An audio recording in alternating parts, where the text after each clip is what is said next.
NCERT के 9th class के 5वां चैप्टर लास्ट चैप्टर है नया बुक में। ऐसे 3 चैप्टर और है पुराना बुक में। आधुनिक विश्व में चरवाहा है चैप्टर नंबर 5। घुमंतु के बारे में हम लोग देखते हैं कि चरवाहा है, घूम घूम के खेत माने चराते हैं लोग जानवर को। घुमंतु क्या? घुमंतु ऐसे लोग होते हैं जो किसी एक जगह टिक कर नहीं रहते हैं। एक जगह टिक कर नहीं रहते हैं। कहाँ रहते हैं? बल्कि रोजी रोटी के जुगाड़ में यहाँ वहाँ जहाँ तहाँ घूमते रहते हैं। इसी को कहते हैं घुमंतु लोग। या खेती के बारे में करें घूमे या जानवर के चराने के चक्कर में घूमे, लेकिन एक जगह नहीं घूमते हैं। रोजी रोटी के जुगाड़ में जहाँ तहाँ घूमते हैं। देश के कई हिस्सों में हम घुमंतु चरवाहों को अपने जानवरों के साथ आते जाते देख सकते हैं। चरवाहों की देख सकते हैं। चरवाहों की किसी टोली के पास, चरवाहा जब किसी टोली के पास भेड़ बकरियों के लिए जमा करता है उसी को रेवाड़ या झुंड कहते हैं। तो पूछेगा, यहाँ सवाल पूछेगा रेवाड़ या झुंड क्या है? तो रेवाड़ या झुंड जो होता है एक भेड़ बकरी का झुंड होता है। किसका होता है? भेड़ बकरी का झुंड होता है। तो चरवाहों की किसी टोली रहता है। टोली मैंने भेड़, किसका टोली रहता है? तो भेड़ बकरी का। वही किसी टोली के पास भेड़ बकरी का कोई टोली रहता है। टोली के पास जाइएगा तो भेड़ बकरी मिलेगा, और भेड़ बकरी बहुत सारा रहता है टोली के पास। उसी भेड़ बकरी के टोली को कहा जाता है रेवाड़ या झुंड कहा जाता है। रेवाड़ या झुंड। इसमें बकरी और बकरी भेड़ बकरी आता है रेवाड़ झुंड जो जानवर का होता है। इसको ऐसे भी बोल सकते हैं, चरवाहा अगर किसी टोली के पास भेड़ बकरी लेके जमा है, वही भेड़ बकरी के जमा को कहते हैं रेवाड़ या झुंड कहते हैं। भेड़ बकरी का झुंड होता है तो किसी के पास ऊँट या अन्य मवेशी भी रह सकता है। कुछ नहीं कि झुंड है तो भेड़ बकरी का ऊँट मवेशी दूसरा भी रह सकता है। इसमें हम लोग देखेंगे भारत और अफ्रीका में चरवाहा के बारे में देखेंगे। इतना चैप्टर यही पढ़ना है। घुमंतु क्या है? घुमंतु ऐसे लोग होते हैं जो एक जगह टिक कर नहीं रहते हैं, बल्कि रोजी रोटी के जुगाड़ में जहाँ तहाँ घूमते रहते हैं, है ना। चरवाहों की किसी टोली रहता है। चरवाहों के किसी टोली के पास भेड़ बकरी जो रहता है उसी को रेवड़ या झुंड कहता है। झुंड, रेवड़ या झुंड एक हो गया नाम। तो गुज्जर देखते हैं घुमंतु चरवाहे और उनकी आवाजाही मैंने कैसे आवागमन करते थे उसके बारे में। सब घुमंतु चरवाहे के बारे में देखते हैं, ठीक है। गुज्जर बकरवाल देख रहे हैं जम्मू कश्मीर में। जम्मू कश्मीर के गुज्जर बकरवाल समुदाय के लोग भेड़ बकरी के बड़े बड़े रेवड़ रखते थे। बड़े बड़े रेवड़ मैंने झुंड रखते थे भेड़ बकरी के। तो गुज्जर बकरवाल के बाद लोग कहाँ पड़ता है? गुज्जर बकरवाल का समुदाय जो चरवाहा है ये जम्मू कश्मीर में पड़ता है। जम्मू कश्मीर, ये देखिए जम्मू कश्मीर है, पूरा एरिया ये जम्मू कश्मीर है। जम्मू कश्मीर है, ये गुज्जर बकरवाल है। ये लोग 19वीं सदी में आते। कब? 19वीं सदी में आते हैं। इस समुदाय के अधिकतर लोग अपने मवेशी के लिए चरगाहों की तलाश में भटकते 19वीं सदी में यहाँ आ गए थे। तो जम्मू कश्मीर में कौन रहता है? गुज्जर बकरवाल। गुज्जर बकरवाल भेड़ बकरी रखते थे, वो भी बड़े बड़े झुंड रखते थे। ये लोग 19वीं सदी में आए थे, ठीक ना। जैसे समय बीता गया वे यहीं रहना शुरू कर दिए। गुज्जर बकरवाल लोग यहीं बस गए, यहीं मेरे जम्मू कश्मीर में। इसके बाद वे सर्दी गर्मी के हिसाब से अलग अलग जगह चरगाहों में जाने लगा। ठंडा के दिन में कुछ और जगह, गर्मी के दिन में कुछ और जगह जाने लगा। जाड़ों में जब ऊंची पहाड़ियाँ बर्फ से ढक जाती थी तो शिवालिक के निचले पहाड़ी में आकर डेरा डाल देते थे। कहने मतलब कि जाड़ा के दिन में, जब जाड़ा का दिन होता था तो वह ऊपर से हट करके इन लोग जाड़ा के दिन में नीचे आ जाते थे। नीचे आ करके शिवालिक के नीचे आकर बस जाते थे जाड़ा के दिन में। और नीचे ऊपर ठंडा से बर्फ जम जाता था, नीचे घास मिलता था। वही करा जाड़ों में जब ऊंची पहाड़ियाँ बर्फ से ढक जाती थी तो शिवालिक के नीचे पहाड़ी में आकर डेरा डाल देते थे।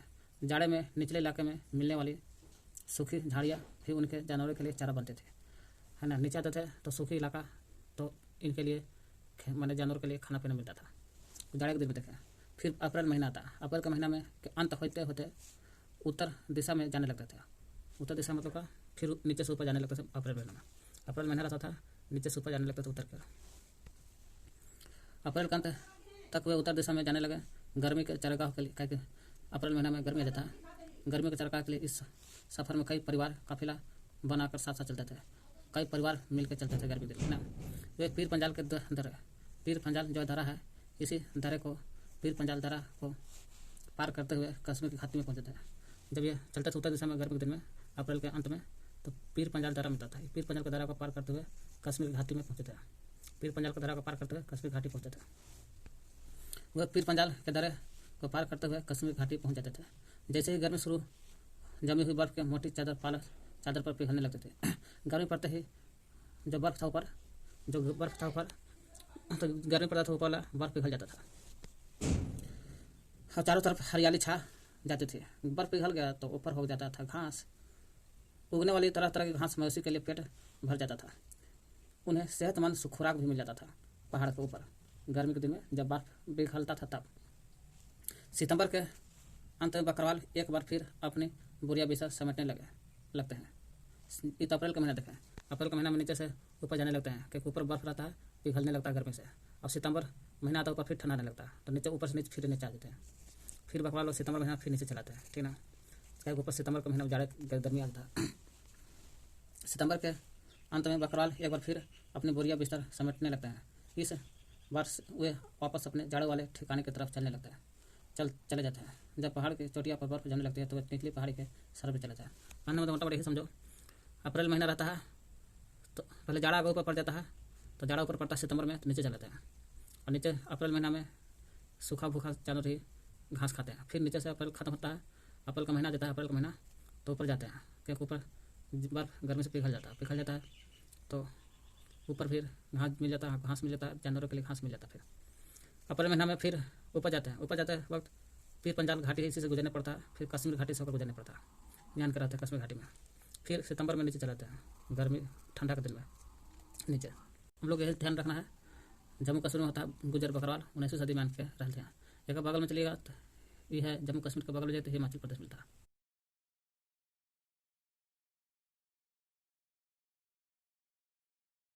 पास के ही पहाड़ में चरवाहे का एक और समुदाय रहते हैं, हिमाचल प्रदेश से, है ना। ये जो जम्मू कश्मीर देख रहे हैं एक बगल में पड़ता है हिमाचल प्रदेश। देखिए जम्मू कश्मीर है ना, जम्मू कश्मीर है टोटल, है ना। यहाँ गुजर बकरवाल तो रहते करते हैं, गुजर बकरवाल। एक बगल में मिलता है लद्दाख, फिर हिमाचल प्रदेश, फिर पंजाब भी लगल सट जम्मू कश्मीर से। लेकिन जम्मू कश्मीर से नीचे ये हम लोग पर्वत के ऊपर देख रहे हैं, नीचे ये हिमाचल प्रदेश मिलता है। हिमाचल प्रदेश की सीमा पंजाब से भी लगल है, इधर हरियाणा से भी लगल है, उत्तराखंड से भी लगल है, उधर लद्दाख से भी लगल है। यहाँ मिलता है आपको गद्दी, हिमाचल प्रदेश में गद्दी चरवाहा। तो हिमाचल प्रदेश के इस समुदाय को गद्दी कहते हैं। इस समुदाय का मतलब चरवाहा समुदाय जो रहता है उसको गद्दी कहा जाता है। देखिए यह है हिमाचल प्रदेश, जम्मू कश्मीर के बगल में हिमाचल प्रदेश जो गद्दी कहते हैं, गद्दी चरवाहा। तो हिमाचल प्रदेश के समुदाय को गद्दी चरवाहा कहते हैं, गद्दी। ये लोग भी मौसमी उतार चढ़ाव करते रहते हैं, जम्मू कश्मीर के गुजर बकरवाल की तरह। वो भी मौसमी उतार चढ़ाव का सामना करते रहते हैं पहाड़ पर, पर्वत पर। इसी तरह सर्दी गर्मी के हिसाब से अपनी जगह बदलते रहते हैं। वे भी शिवालिक की निचली पहाड़ी में अपने मवेशियों को झाड़ियों में चराते हुए जाड़ा बिताते हैं। इन लोग भी गुजर बकरवाल की तरह इन लोग भी जाड़ा के दिन में नीचे चलाते हैं, नीचे कहाँ शिवालिक के नीचे पहाड़ी पर चलाते हैं, अपने मवेशियों को झाड़ियों में चराते हुए जाड़ा बिताते थे। अप्रैल आते आते वे उत्तर तरफ चल पड़ते हैं। इन लोग भी गुजर बकरवाल भी देख रहे हैं, अप्रैल में उत्तर को जा रहे थे पीर पंजाल कश्मीर घाटी से होते हुए। इन लोग भी गद्दी तो है गद्दी, इन लोग भी अप्रैल महीना होता है तो उत्तर को चल देते हैं। तो अप्रैल आते आते उत्तर की तरफ चल जाते हैं क्योंकि अप्रैल में गर्मी आ जाता है, गर्मी में आ जाता है, इस कारण ये लोग ऊपर पहाड़ पर चढ़ना शुरू कर देते हैं। अप्रैल आते आते उत्तर की तरफ चल पड़ते हैं और गर्मी में लाहौल और स्पीति में बिता देते हैं। गर्मी में लाहौल घाटी स्पीति घाटी में ये लोग बिताते हैं गर्मी में। जब गर्मी आता है तो ऊपर लाहौल घाटी और स्पीति घाटी बिताते हैं। कौन? हिमाचल प्रदेश गद्दी लोग। अप्रैल आता है तो उत्तर के चलते हैं लाहौल स्पीति, और ये लोग गुजर बकरवाल पीर पंजाल कश्मीर घाटी में बिताते हैं। ये लोग लाहौल घाटी स्पीति घाटी। जब बर्फ़ पिघलती और ऊंची दरें खुल जाते हैं तो उनमें से बहुत सारे ऊपरी पहाड़ों में स्थित घासे के मैदान में जा पहुँचते हैं। जब बर्फ़ पिघल जाता है, पहाड़ पर पिघलता है तो वहाँ दर्रा खुल जाता है, रास्ता भी खुल जाता है। जब लाहौल बर्फ़ पिघलता है तो रास्ता खुल जाता है, दर्रा खुल जाता है, जिस कारण बर्फ़ पिघलती है और ऊंची दरें खुल जाते हैं तो उनमें से बहुत सारे ऊपरी पहाड़ों में जो घास रहता है घास के मैदान में पहुंच जाते हैं लोग, गद्दी समुदाय चरवाहा लोग। और सितंबर तक दोबारा वापस चल पड़ते हैं। और सितंबर में ठंडा आने लगता है, अप्रैल में जाते हैं लाहौल स्पीति घाटी और सितंबर पहुंच जाते हैं। सितंबर में यहाँ फिर वापस शिवालिक की ओर चलाते हैं। सितंबर तक दोबारा वापस चल पड़ते हैं वापस में लाहौल घाटी और स्पीति के गांव में एक बार फिर कुछ समय के लिए रुकते हैं। जब वापस जाते वक्त भी जब अप्रैल में जाता है तो जाते वक्त भी लाहौल स्पीति घाटी में, और उतारते वक्त भी एक तरी लाहौल स्पीति घाटी से गुजरते हैं। जाते वक्त खेती करते हैं, आते वक्त खेती काट लेते हैं। गर्मी के फसलें काटे और सर्दियों के फसलों की बुआई करके आगे बढ़ जाते हैं। जब जाते वक्त रहता है गर्मी के दिन, तो जाते वक्त गर्मी के दिन में लाहौल स्पीति घाटी पर खेती करते हैं, और आते वक्त ठंडा रहता है, यही लाहौल घाटी स्पीति पर आते वक्त यही फसल को जो रोपते हैं जाति खुनी उसको काट लेते हैं लोग। गर्मी के फसलें काटे जाते हैं जाति खुनी, और सर्दियों के फसलें बुआई करके आगे बढ़ जाते हैं। सर्दी के दिन में बुआई करके आगे बढ़ते हैं और गर्मी में फसल काट लेते हैं। यहाँ से वे अपने रेवड़ लेकर शिवालिक की पहाड़ी में जाड़े वाले चरगाह में चले जाते हैं।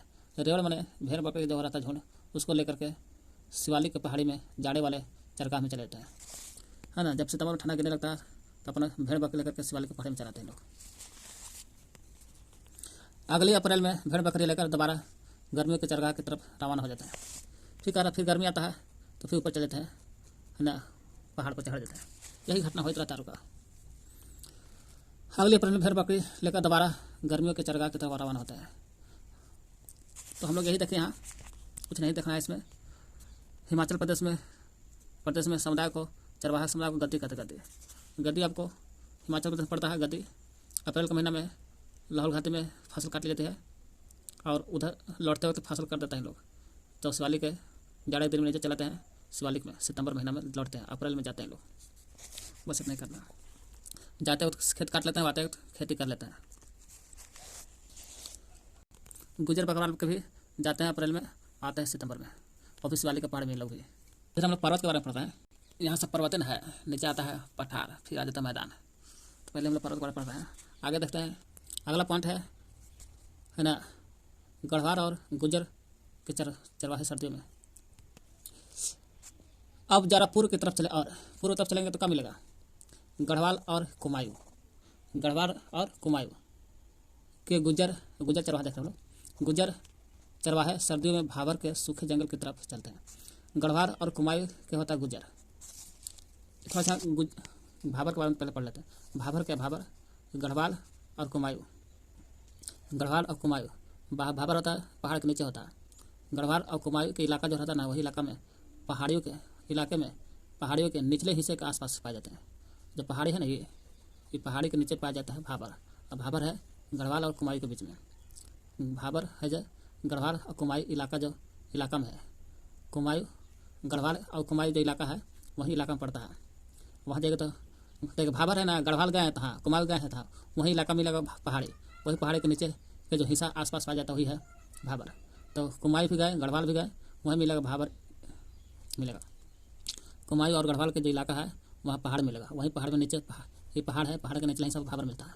बुग्याल मिलता है ऊंचे पहाड़ में, इसी घास का मैदान है। ये भी घास का मैदान है। बुग्याल ऊंचा पहाड़ है, ऊपर पाया जाता है और घास का मैदान है। चरवाहा गुजर जो होता है, गुजर जम्मू साल्ट है यूपी में। देखिए यहाँ पर एक और बात है, गुजर बकरवाल है, बकरवाल जो 19वीं सदी में आए थे जम्मू कश्मीर में। जम्मू कश्मीर का गुजर बकरवाल चरवाहा, ये है केवल गुजर है। गुजर बकरवाल नहीं है, केवल गुजर है, गुजर चरवाहा। तो गढ़वाल और कुमायूं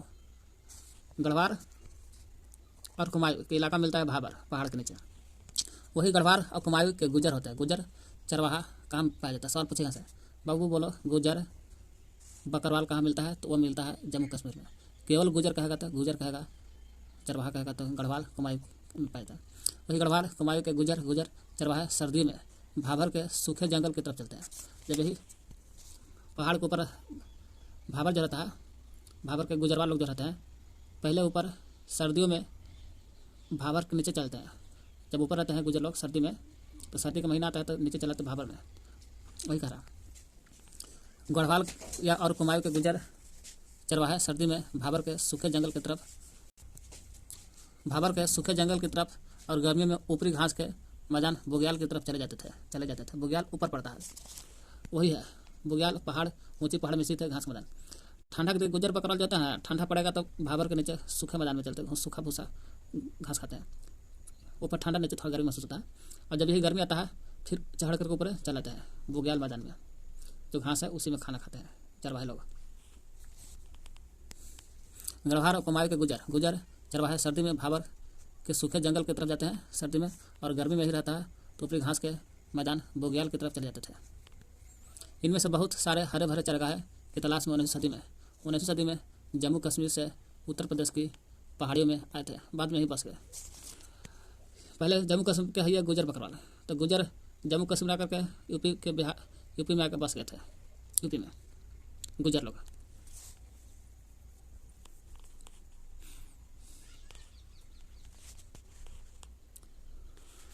सर्दी के हिसाब से हर साल चरगाह बदलते हैं रहने के चल। हिमालय के पर्वत में रहने वाले बहुत सारे चरगाह हैं।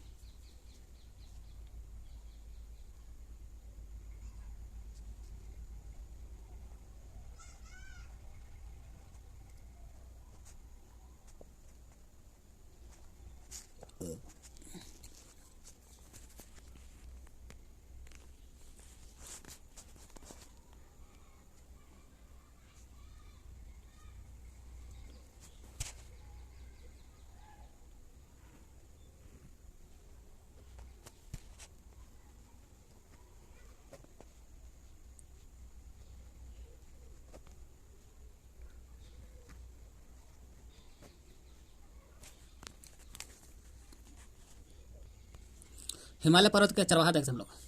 यह हिमालय पर्वत, यहाँ भोटिया शेरपा किन्नौर चरवाहा रहता है।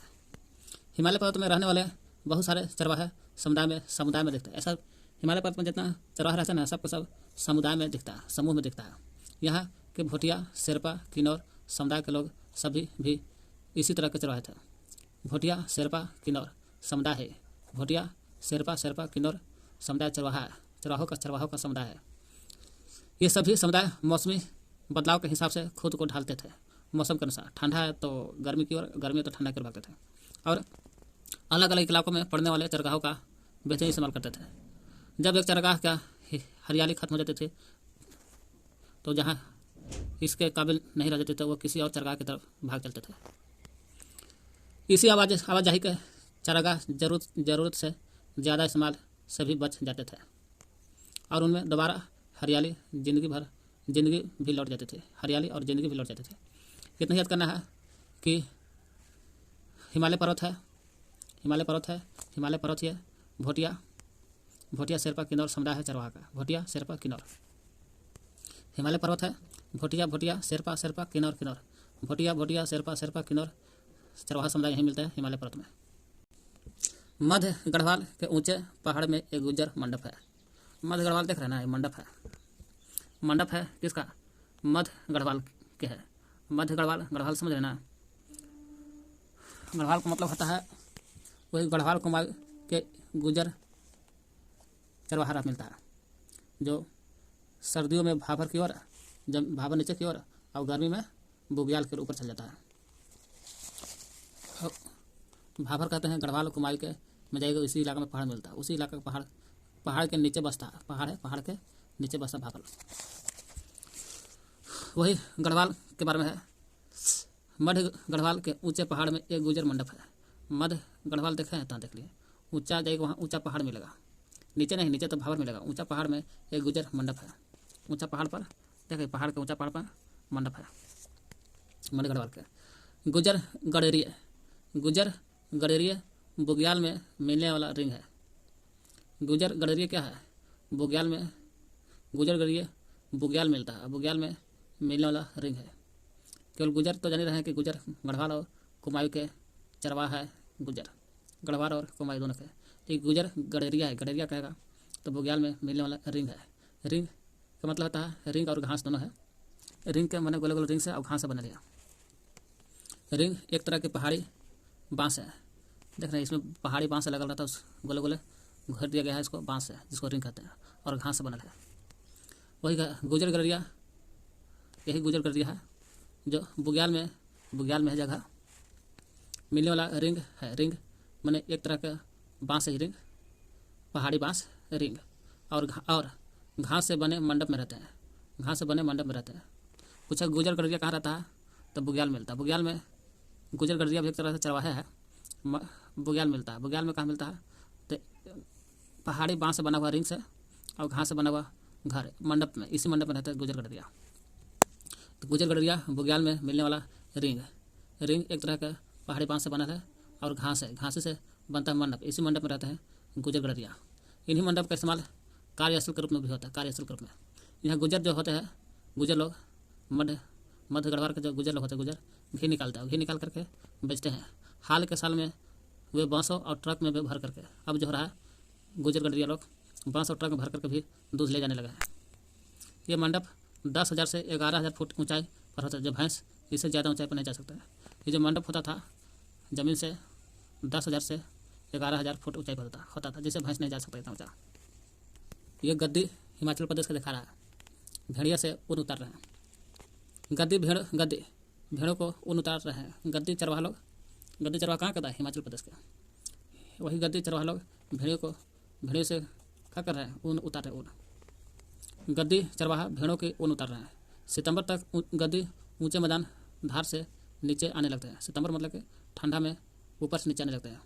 रास्ते में कुछ समय तक रुक जाते हैं। रुक करके वे अपनी खेती बाड़ी करते हैं। भेड़ों की ऊन उतरवाने लगते हैं। ऊन काटने से पहले भेड़ों को नहला धुला साफ किया जाता है।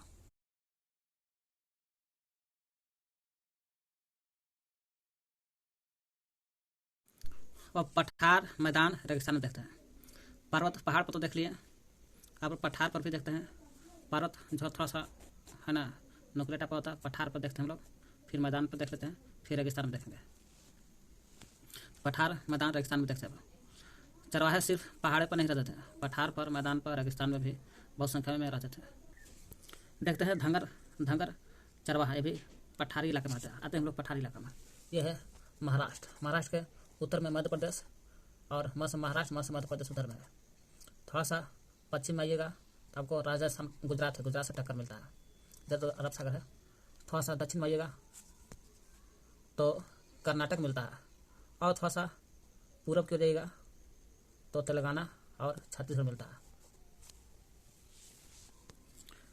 वही महाराष्ट्र के लिए देख लिए हम लोग। यहाँ है धंगर चरवाहा महाराष्ट्र में मिलता है। धंगर चरवाहा कहाँ मिलता है? महाराष्ट्र में धंगर चरवाहा। धंगर महाराष्ट्र का एक जाना माना चरवाहा समुदाय है। 20वीं सदी की शुरुआत में इस समुदाय की आबादी 4,67,000 थी। 4,67,000। धंगर समुदाय जो चरवाहा है इसका 20वीं शताब्दी में देखिएगा, 20वीं शताब्दी में 4,67,000 था आबादी। 20वीं सदी की शुरुआत में इस समुदाय की आबादी लगभग 4,67,000 थी। उनमें से ज़्यादातर गडरिया चरवाहे रहते थे। 20वीं शताब्दी में 4,67,000 था जरूर, लेकिन ज़्यादा गडरिया चरवाहे रहते गडरिया चरवाहे थे। हालांकि कुछ लोग कंबल और चादर भी बनाते थे। गडरिया चरवाहा रहते थे जरूर। कुछ लोग कंबल और चादर भी बनाते थे। कंबल और चादर बनाते थे, जबकि कुछ भैंस भी पालते थे। ये लोग कुछ भैंस भी पालते थे, ठीक ना। देखे हम लोग गडरी चरवाहे थे, ज़्यादातर गडरी चरवाहा रहते थे। कुछ लोग कंबल चादर बनाते थे, भैंस भी पालते थे। धंगर जाति के लोग। धंगर चरवाहा लोग गडरिया जो रहता था, धंगर गडरिया जो गडरिया चरवाहा था, ज़्यादा संख्या इसी का था। बरसात के दिनों में महाराष्ट्र के मध्य पठार में रहते थे। जब बरसात का दिन आता था ना तो महाराष्ट्र के मध्य पठार में देखने को मिलते थे। यह एक अर्ध शुष्क इलाका था जहाँ बारिश बहुत कम होती थी और मिट्टी भी वो खास उपजाऊ नहीं था यहाँ पर। जब बारिश का मौसम आता था ना, बारिश के मौसम में तो मध्य पठारी भाग में, महाराष्ट्र के मध्य में बीचों बीच पठारी भाग में चलाते थे लोग, क्योंकि यहाँ पर बारिश कम होता था और यहाँ खेती उपजाऊ भी नहीं था, फिर भी चलाता था बरसात में, क्योंकि इधर तटीय भाग में पानी भर जाता था, इसलिए महाराष्ट्र के मध्य भाग में चलाते थे। वही कह रहा, महाराष्ट्र के मध्य पठारी में रहते थे। एक अर्ध शुष्क इलाका था। कैसा था? अर्ध शुष्क इलाका था। पानी बहुत कम होता था, इसलिए अर्ध शुष्क इलाका था। जहाँ बारिश बहुत कम होता था, यहाँ बारिश भी बहुत कम होता था और मिट्टी भी खास उपजाऊ नहीं था। यहाँ मिट्टी भी कोई खास उपजाऊ नहीं था। तो अर्ध शुष्क इलाका था, बारिश कम होती थी और मिट्टी भी खास उपजाऊ नहीं थी। चारों तरफ सिर्फ कटीला झाड़ियाँ मिलता था। यहाँ चारों तरफ खाली कटीली झाड़ियाँ मिलती थी। मध्य भाग पठारी भाग में महाराष्ट्र का मिट्टी भी खास उपजाऊ नहीं थी, है ना। चारों तरफ सिर्फ कटीली झाड़ियाँ मिलती थी। बाजरे जैसी सूखी फसल के अलावा यहाँ और कुछ नहीं उगता था। यहाँ उगता था तो बाजरा के फसल उगता था पूरा। यहाँ जो था, यहाँ बाजरा का फसल ज़्यादा उगता था। बाजरा का फसल बहुत अच्छा खासा उगता था महाराष्ट्र मध्य भाग में। बाजरे जैसे सूखी फसल के अलावा कुछ नहीं उगता था। मानसून में यह पट्टी धांगरों के जानवर के लिए एक विशाल चारागाह बन जाती थी। मानसून जब आता था तो मानसून में यह पट्टी मतलब कि महाराष्ट्र के मध्य भाग, जो पठारी भाग बोला, धांगरों के जानवर के लिए एक विशाल चारागाह बन जाती थी, है ना। मानसून में चारागाह बन जाती थी। या मानसून में यह पट्टी धांगरों के जानवर जो होता है उसके लिए विशाल चारागाह बन जाती थी। अक्टूबर के आसपास यह धांगर बाजरे की कटाई करते थे। अक्टूबर जब महीना आता था तो धांगर लोग जो थे बाजरे की कटाई करते थे। यहाँ पर बाजरा होता था ना, तो अक्टूबर जब महीना आता था यहाँ पर बाजरा की कटाई करते थे लोग, क्योंकि जब बारिश थोड़ा कम होता था तो बाजरे की खेती करते थे, इसलिए अक्टूबर महीना में बाजरे की कटाई करते थे लोग। तो सवाल यहाँ से उठेगा, अक्टूबर के आसपास धांगर लोग क्या करते थे? बाजरे की कटाई करते थे और चारागाह की तलाश में पश्चिम की तरफ चल पड़ते थे। अक्टूबर महीना में यहाँ पर, है ना, देख, अक्टूबर महीना में यहाँ पर बाजरे की कटाई करके और थोड़ा रुख आ जाता महीना, तब फिर पश्चिम तट पर चल देते थे। अक्टूबर महीना में बाजरा काट करके पश्चिम की तरफ चल देते थे धांगर लोग। अक्टूबर के आसपास धांगर बाजरे की कटाई करते थे और चारागाह की तलाश में पश्चिम की तरफ चल पड़ते थे। करीब महीने भर, एक महीने भर पैदल चलने के बाद वे अपने रेवड़ों के साथ, रेवड़ा मतलब कि भेड़े बकरी के साथ धांगर लोग कोकन के इलाके में जाकर डेरा डाल देते थे। कहाँ? कोकन के इलाका था वहीं डेरा डाल देते थे लोग, गडेरिया धांगर लोग। ये लोग अक्टूबर में बाजरा काटते हुए पश्चिम के चलते हैं, फिर चलते चलते लोग कोकन के इलाका था यहाँ कर रुक जाते हैं, यहीं डेरा डालते हैं धांगर लोग, कोकन के इलाका। अब कोकन के बारे में पढ़ेंगे। एक महीने चलने के बाद अच्छी बारिश और उपजाऊ मिट्टी की बदौलत इस इलाके में खेती खूब होती थी। कोकन जो इलाका था यहाँ पर, वही कोकन इलाका है। यहाँ अच्छा बारिश होता था और खेती बाड़ी भी अच्छी होता था। कोकनी किसान जो होते थे इन चरवाहों को दिल खोलकर स्वागत करते थे। कोकनी इलाके जो होते थे ना, तो देखते थे कोकनी इलाका यहाँ आ गया धांगर लोग महाराष्ट्र से चारागाह के खोज में, तो बहुत दिल खोल के इन लोग स्वागत करते थे धांगर चरवाहा को। आइए, स्वागत है कोकनी इलाका में। कोकनी किसान स्वागत करते थे, दिल खोल कर स्वागत करते थे कोकनी किसान लोग। जिस समय धांगर कोकन पहुँचते थे उस समय कोकनी के किसानों को खरीफ की फसल काट कर अपने खेतों को रबी की फसल की दोबारा उपजा बनाना होता था। अपने फसल की काट करके खरीफ फसल काट करके रबी की फसल उपजाऊ बनाना होता था। जिस समय ये धांगर लोग आते थे कोकनी में तो रबी फसल कट जाता था, और रबी फसल करके खरीफ फसल करके और रबी फसल उगा देना पड़ता था कोकनी किसान को, ताकि धांगर लोग आएंगे और खाएंगे रबी फसल।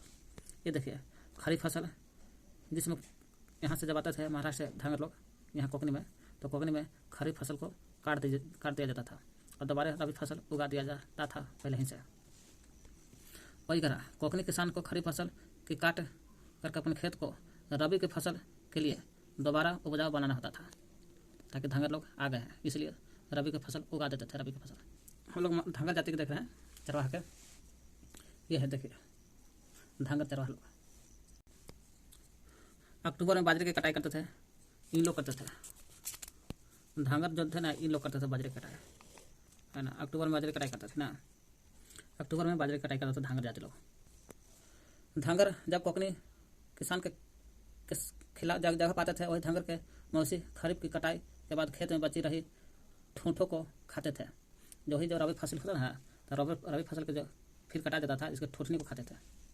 रबी फसल के ठूठों को खाते थे और उनके गोबर से खेतों को खाद मिल जाता था, है ना। जो भेड़ बकरी का जो गोबर होता है उस खेत से खाद मिल जाता था। कोकनी किसान धांगरों को चावल भी देते थे। देख सकते हैं, कोकनी किसान धांगर को चावल भी देते थे, जिन्हें वापस में अपने पठारी इलाके में ले जाते थे। कोकनी लोग जब धांगर को चावल देते थे तो धांगरी अपने पठारी इलाका में ले जाते थे, क्योंकि वहाँ इस तरह के अनाज बहुत कम होते थे, है ना। कोकनी लोग चावल देते थे धांगर को, और धांगर लोग फिर यहाँ पठारी इलाका में ले जाकर खाते थे, क्योंकि ऐसा चावल नहीं होता था जिस तरह से कोकनी इलाका में होता था चावल। मानसून की बारिश शुरू होते ही धांगर कोकन और तटीय इलाके छोड़ करके सूखे पठार की तरफ लौट जाते थे। जब यहाँ मौसम की बारिश शुरू होता था, तटीय इलाका छोड़ करके धांगर जाति लोग फिर अपने मध्य पठारी इलाका में चलाते थे,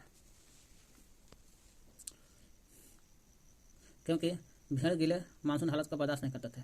भेड़ जो थे गीला मानसून को नहीं बर्दाश्त करते थे, इसलिए वापस पठारी इलाके में चल जाते थे धांगर के चरवाहा लोग। इसमें इतना ही समझना है कि महाराष्ट्र के धांगर जरवाहा लोग थे, 20वीं सदी में आए थे। इसके आबादी 4,67,000 थी। 4,67,000 माने 4.5 लाख कह सकते हैं। गडेरिया चरवाहा जाते रहते थे। कुछ कंबल और चादर भी बनाते थे और भैंस भी पालते थे। धांगर जाति लोग महाराष्ट्र में बाजरे की खेती करके मध्य पठारी भाग में और अक्टूबर में काट करके सीधे कोकनी इलाका में चलाते थे। यहाँ से चावल लेकर सीधे अपने धांगर फिर महाराष्ट्र के मध्य पठारी भाग में चलाते थे।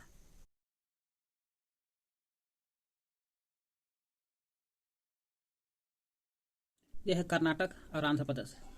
कर्नाटक आंध्र प्रदेश पठारी इलाका है। यहाँ पर भी सूखे, यहाँ कर्नाटक आंध्र प्रदेश में सूखा, कर्नाटक आंध्र प्रदेश सूखे मध्य पठार घास और पत्थरे से अटे पड़े थे। यहाँ गोला समुदाय और कुरुमा समुदाय रहते थे। गोला कुरुमा समुदाय। यह है कर्नाटक। कर्नाटक के उत्तर में महाराष्ट्र, कर्नाटक उत्तर में महाराष्ट्र, थोड़ा सा उत्तर पूर्व में तेलंगाना और एकदम पूर्व में आंध्र प्रदेश और एकदम दक्षिण में आएगा तो तमिलनाडु और दक्षिण पश्चिम में केरल मिलता है। आंध्र प्रदेश देखते हैं। कर्नाटक के पश्चिम आंध्र प्रदेश के उत्तर में तेलंगाना, दक्षिण में तमिलनाडु और थोड़ा सा ऊपर जाएगा तो उड़ीसा मिलता है। यही कर्नाटक आंध्र प्रदेश देख रहे हैं, जहाँ गोला समुदाय और कुरमा और कुरबा, कुश कुरबा दोनों समुदाय मिलता है यहाँ। तो देख रहे हैं हम लोग कर्नाटक और आंध्र प्रदेश में भी सूखा पड़ता है। तो मध्य पठारी भाग में है तो सूखा, मध्य पठारी भाग सूखा है। मध्य पठारी भाग कहाँ सूखा रहता है, बीचों बीच भाग महाराष्ट्र कैसे बीचों बीच था, उसी तरह से कर्नाटक आंध्र प्रदेश का मध्य पठारी भाग सूखा है। यहाँ पर भी वही है। कर्नाटक आंध्र प्रदेश में भी सूखे मध्य पठार घास रहता है, सूखा घास रहता है मध्य पठारी भाग में। अब पत्थर भी रहता है, पत्थर पड़े थे। इन मवेशी मैंने जो ही मवेशी रहते थे, भेड़ बकरी और गड़ेरिया का ही बसेरा रहता था। यहाँ पर भेड़ बकरी और गड़ेरिया ही रहता था।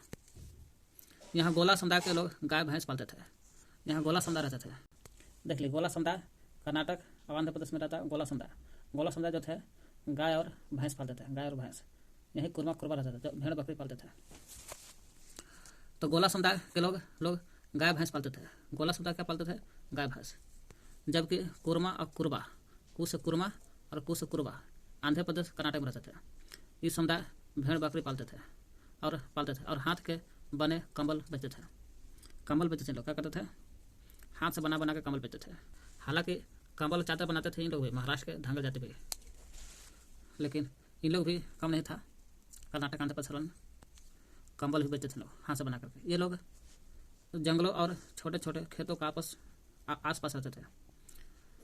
जंगल और छोटे छोटे खेत था, उसी के आसपास रहते थे लोग। वे अपने जानवरों की देखभाल के साथ साथ कई दूसरे काम धंधे भी कर लेते थे।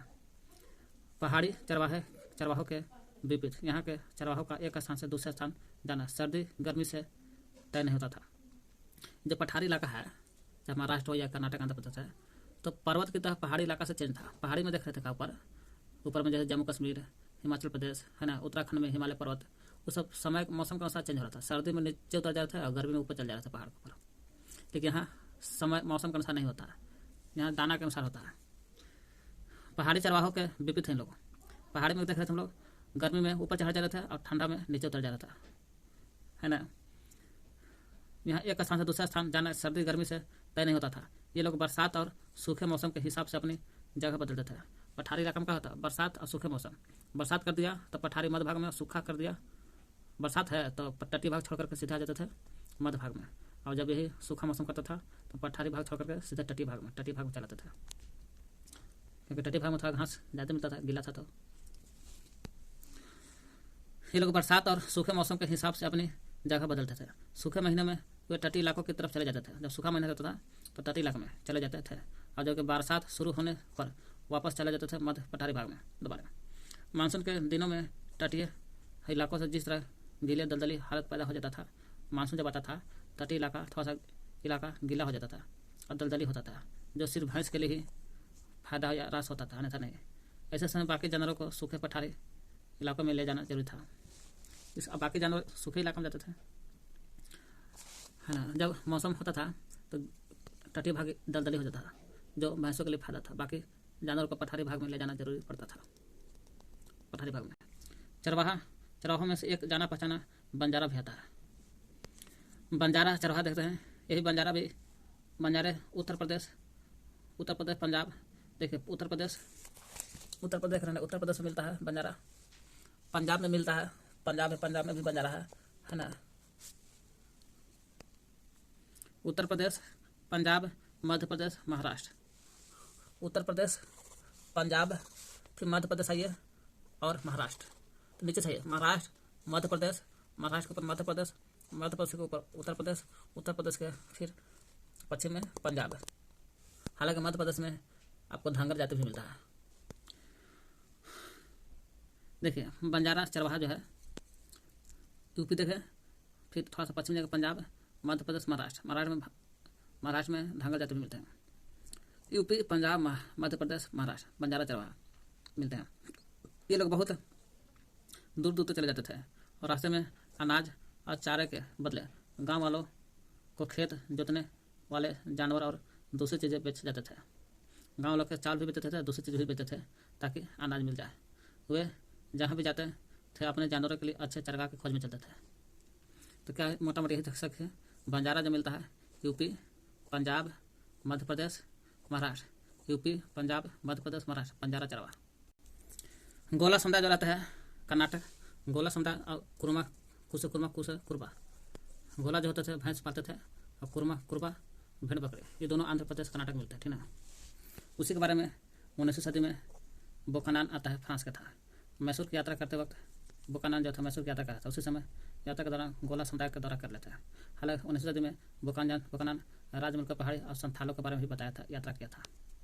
गोला समुदाय को भी यात्रा करके बताया है गोला के बारे में। अब चलता है रायका, राजस्थान में। रायका राजस्थान के एरिया देख लीजिए।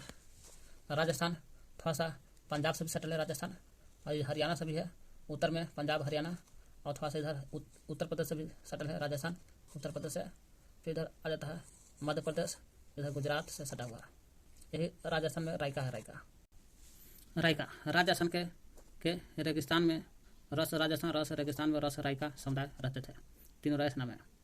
इस इलाके में बारिश का कोई भरोसा नहीं होती थी, बहुत कम होती थी, इसलिए खेती की उपज हर साल घटती बढ़ती दोनों थी। बहुत सारे इलाकों में तो दूर दूर तक तो कोई फसलें नहीं होती। इसके चलते रायका खेती करते थे। रायका खेती के साथ साथ चरवाहा भी करते थे, इसलिए रायका चरवाहा नाम दे दिया जाता है पठारी भाग में। बरसात महीना में देखा जाए, बरसात महीना में तो बड़ेम बड़ेम देखा जाए। अब बरसात के दिनों में बड़ेम, ये देखें बड़ेम है राजस्थान में। बड़ेम हो गया जैसलमेर। बड़ेम से थोड़ा सा है ना उत्तर पश्चिम में जैसलमेर। तो बड़ेम, जैसलमेर, जोधपुर देखो, जोधपुर और बीकानेर दोनों, जोधपुर बीकानेर। बड़ेम के उधर जैसलमेर, फिर इधर बीकानेर। जोधपुर यहाँ है, बड़ेम के पूर्व में जोधपुर है, फिर जोधपुर को सीधे जाएगा तो बीकानेर है। तो देखिए बड़ेम कल ऊपर से बीकानेर, जोधपुर, बड़ेम, जैसलमेर, बीकानेर, जोधपुर, बड़ेम, जैसलमेर, बीकानेर, जोधपुर, बड़ेम, जैसलमेर। यहाँ भी रायका रहते थे। रायका चरवाहा यहाँ के लोग अपने गांव में ही रह जाते थे। गांव में बरसात में बड़ेम, जैसलमेर, जोधपुर, बीकानेर के रायका जो थे, रायका अपने गांव में ही रहते थे।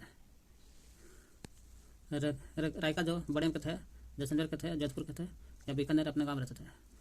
बड़ेम, जैसलमेर, जोधपुर, बीकानेर गांव में रहते थे। रायका लोग यहाँ के गांव में रहते थे क्योंकि इस दौरान उन्हें वहीं चारा मिल जाता था। गांव में रहने का कारण था कि यहीं लोग को चारा मिल जाता था, इसलिए गांव में रहते थे। अक्टूबर आते आते यह चारागाह सूखने लगता था, है ना।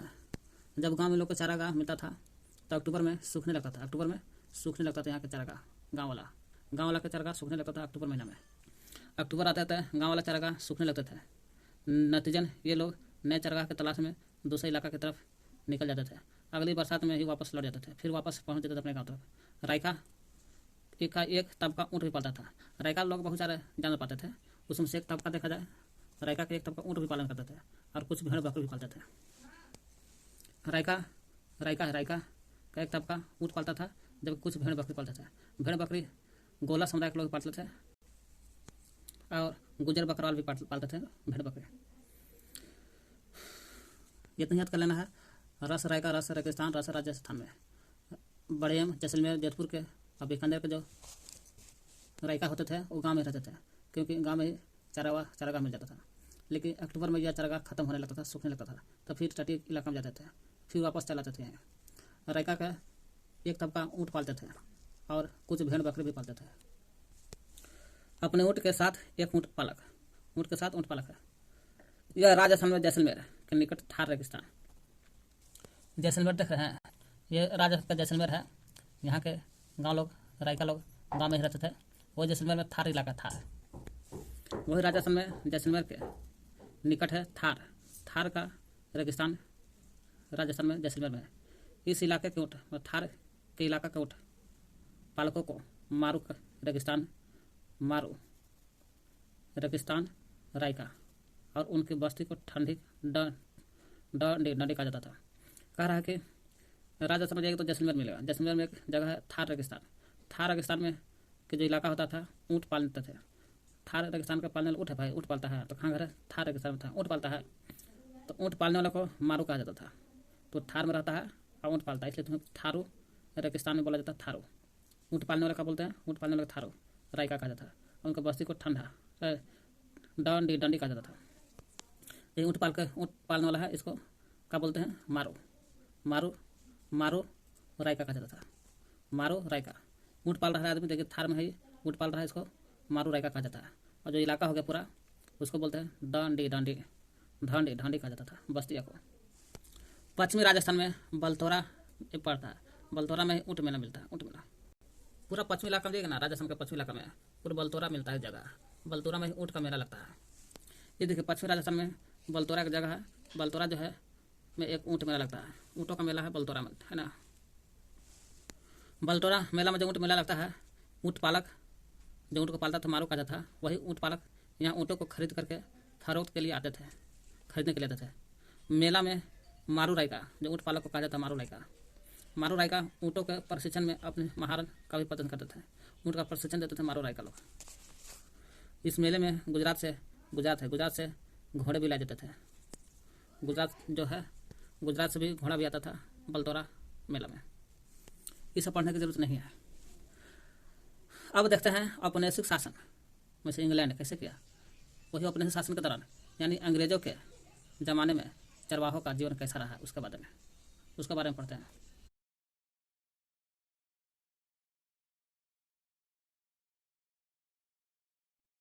औपनिवेशिक शासन के और चरवाहों का जीवन। जब औपनिवेशिक शासन आया, उनके चरवाहों पर क्या असर पड़ा उसके जीवन के बारे में देखते हैं। चरवाहे औपनिवेशिक शासन जब आता है, जैसे अंग्रेज आया, डच, ये सब चरवाहों को जीवन पर बहुत गहरा प्रभाव पड़ा। उनके हुनर पेशे सब पर बहुत बुरा असर पड़ा। लगान पहले से ज़्यादा लेने लगा था औपनिवेशिक सरकार। तो उनके पहली स्थिति देखते हैं जीवन पर। पहला जीवन उनके चरवाहों के जीवन में पहला 4 चरण में देखेंगे हम लोग उसको जीवन। पहला चरण में देखते हैं कि चरगाहों को अंग्रेजी सरकार जब आते हैं, अंग्रेज सरकार भारत के बारे में देखते हैं, ठीक ना। अंग्रेज सरकार चरगाहों को खेती की जमीन में तब्दील कर देना चाहती थी। अंग्रेज सरकार का सोचा था जितना चरगाहों की जो खेती है ना, जिस खेत पर चरगाह हो रहा, चराई जानवर चर रहे हैं, गाय भैंस, जिस खेती पर चरगाह हो रहा है उस खेती को चरगाह वाला ना जमीन करके अब जमीन में तब्दील कर देना चाहते थे ताकि खेती की जमीन हो सके। चरगाहों को खेती की जमीन में तब्दील कर देना चाहते थे ताकि खेती हो सके चरगाह की जगह। जमीन से मिलने वाला लगान उसकी आमदनी का एक बड़ा स्रोत था, है ना। आमदनी का बड़ा स्रोत था। अंग्रेज को ऐसा लग रहा था खेती का क्षेत्रफल बढ़ने से सरकार की आय में भी बढ़ोतरी होगा और बढ़ोतरी के साथ साथ और बढ़ सकता है लगान। इतना ही नहीं, इससे जूट या पर्सन क्या नाम है, जूट कहिए पर्सन कहिए, बात है क्या, ठीक ना। कपास, गेहूं, अन्य खेतिहर चीज़ों के उत्पादन में भी इजाफा हो जाता, जिनकी इंग्लैंड में बहुत जरूरत थी, मांग थी। कहने का मतलब जो चरगाह जो जमीन है ना, उसको क्या करना है, खेती वाला जमीन में तब्दील करके उस पर जूट की खेती, जूट में कपास की, पर्सन की खेती, जूट पर्सन क्या हो गया, कपास खेती, गेहूँ खेती, दोनों का है व्यवसायिक खेती है, जो इसी खेती को इजाफा किया जाए और जो इंग्लैंड में बहुत मांग था। अंग्रेजी अफसर को बिना खेती की जमीन का कोई मतलब समझा में नहीं आता था। अंग्रेजी अफसर सोचते थे कि बिना खेती वाला जो खेती नहीं हो रहा, जो खेत में जमीन पर खेती नहीं हो रहा, वो जमीन पर चरगाह है, वो बिना वो कोई फायदा का नहीं है। वही बिना खेती के ज़मीन का कोई मतलब समझ नहीं आता था उनको। जब तक खेती नहीं होता तब तक उसने सरकार ने न तो लगान मिलता था उस ज़मीन पर, जिस ज़मीन पर खेती नहीं होता था उस खेती का कोई महत्व नहीं समझता था अंग्रेज। क्यों? क्योंकि उस ज़मीन पर न तो लगान मिलता था और न ही उपज होता था, इसलिए उस ज़मीन को कोई महत्व नहीं समझता था अंग्रेज ऐसी ज़मीन को बेकार समझता था कि जिस ज़मीन पर खेती नहीं हो रहा वो बेकार है। क्यों? न तो लगान मिल रहा है, न ऊपर से है ना उपज हो रहा है, इसलिए बेकार ज़मीन मानता था। उसे खेती के लायक बनाना जरूरी था। जो ज़मीन पड़ती थी चरगाह था उसको खेती के करने लायक बनाना चाहता था। इसी बात को ध्यान रखते हुए 19वीं शताब्दी के बाद 19वीं शताब्दी के मध्य से देश के विभिन्न भागों में पड़ती भूमि विकास के लिए नियम बनाए जाने लगे। कहा 19वीं सदी पूछा गया सवाल कर सकता है। 19वीं शताब्दी जब होता है उस समय 19वीं शताब्दी के मध्य में 19वीं शताब्दी के मध्य से देश के विभिन्न भाग, भारत जो देश है ओकर बहुत सा भाग में पड़ती भूमि जहाँ रहता था ना, तो पड़ती भूमि को खेती जमीन में बदल देना था। तो पड़ती भूमि विकास के लिए नियम बनाया जाने लगा। का यही पड़ती भूमि विकास के लिए नियम बना 19वीं शताब्दी में कि जो खेत जमीन पड़ती है उस पर खेती होना जरूरी है। यही नियम बना। इन कायदे कानून के जरिए सरकार गैर खेती हर जमीन को अपने कब्जे में लेकर कुछ खास लोगों को सौंपने लगे। 19वीं शताब्दी में पड़ती भूमि विकास के लिए नियम बना और कहा कि जो गैर खेती जमीन है, वैसा खेती जमीन जिस पर खेती नहीं होता है, वैसा जमीन जिस पर खेती नहीं होता उसको गैर खेती जमीन कहते हैं। उसको क्या किया सरकार कब्जा में ले लिया।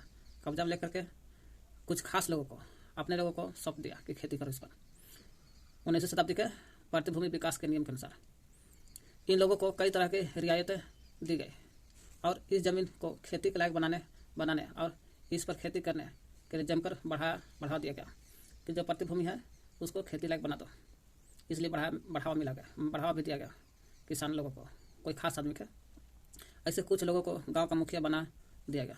कुछ लोगों का गांव का मुखिया बना दिया।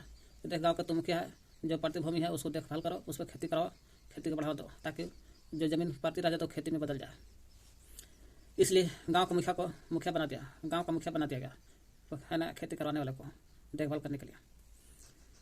जिनका चरवाहा नियमित गांव का मुखिया बना दिया गया। इस तरह कब्जे में ली गई ज़्यादातर जमीन चरगाहों की थी। जो जमीन कब्जा में लिया गया था जिसमें खेती बाड़ी न होकर के चरगाह था, वैसा ज़्यादा जमीन जो था चरगाहों की थी, जिनका चरवाहा नियमित रूप से इस्तेमाल किया करते थे। चरवाहे के रूप में इस्तेमाल करते थे चरवाहा लोग। इस तरह खेती के फैलाव से चरगाह सिमटने लगे। खेती इस तरह से देखा जाए, खेती का फैलाव में खेती बढ़ने लगा। खेती बाड़ी बढ़ने से चरगाह जो सिमटने लगा मतलब कि अब खेती हो रहा है तो चरगाह बैल भैंस कहाँ जाएगा चरने, इसलिए कम पड़ गया।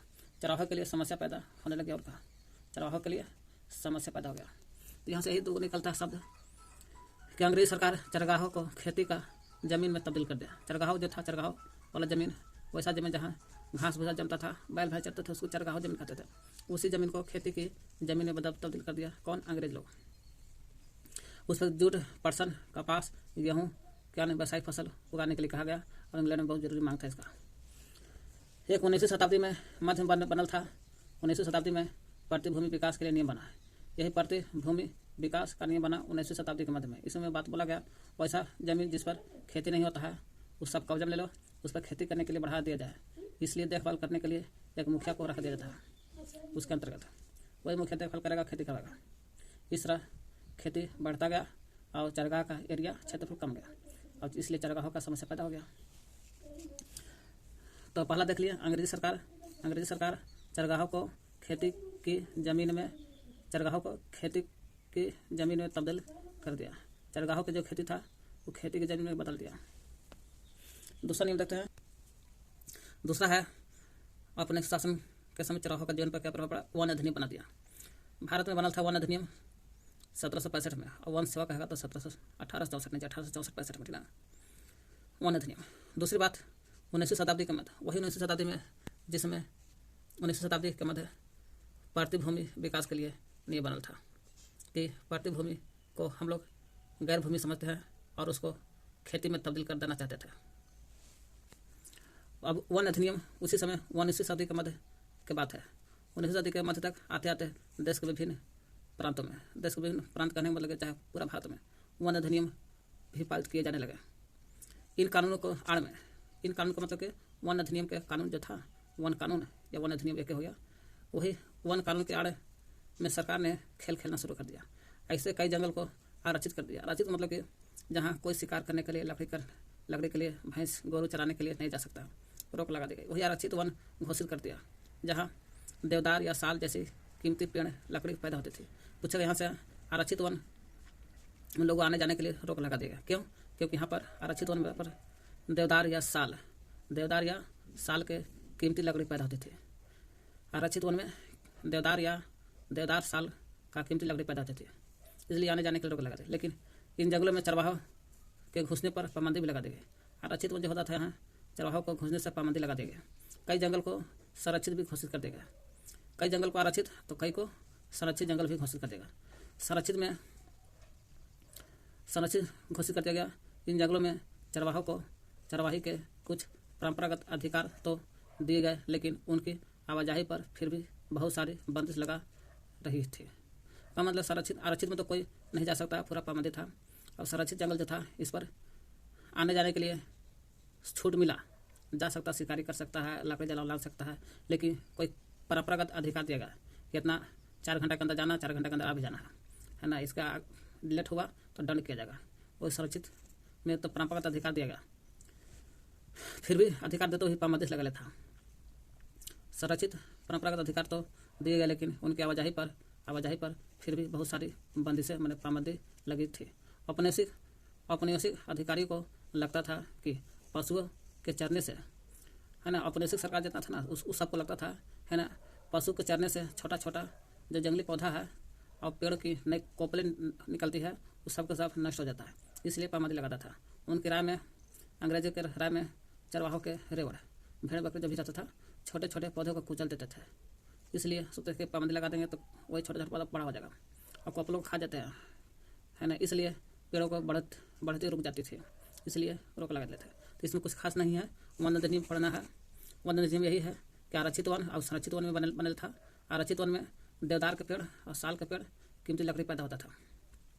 इसमें आने जाने के लिए सभी को रोक था। संरक्षित में आने जाने के लिए कुछ छूट था, वो परंपरागत अधिकार के तहत कुछ छूट मिलल था, लेकिन पूरा रूप से छूट नहीं था, कुछ पाबंदी ही लगल था इस पर भी।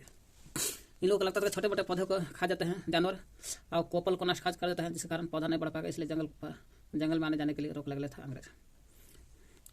वन अधिनियम ने चरवाहों की जिंदगी बदल दिया। वन अधिनियम के दिन है, यही वन अधिनियम ने चरवाहों की जिंदगी बदल देता है। कैसे जरा देखते हैं। अब उन्हें उन जंगलों में जाने से रोक दिया गया जो पहले मवेशी के लिए बहुमूल्य चारे का स्रोत था। उस जंगल में जाने के लिए रोका, अंग्रेज रोक दिया जो पहले मवेशी के लिए बहुत बहुमूल्य चारा मिलता था, वही जंगलों में जाने के लिए रोक दिया गया इनको।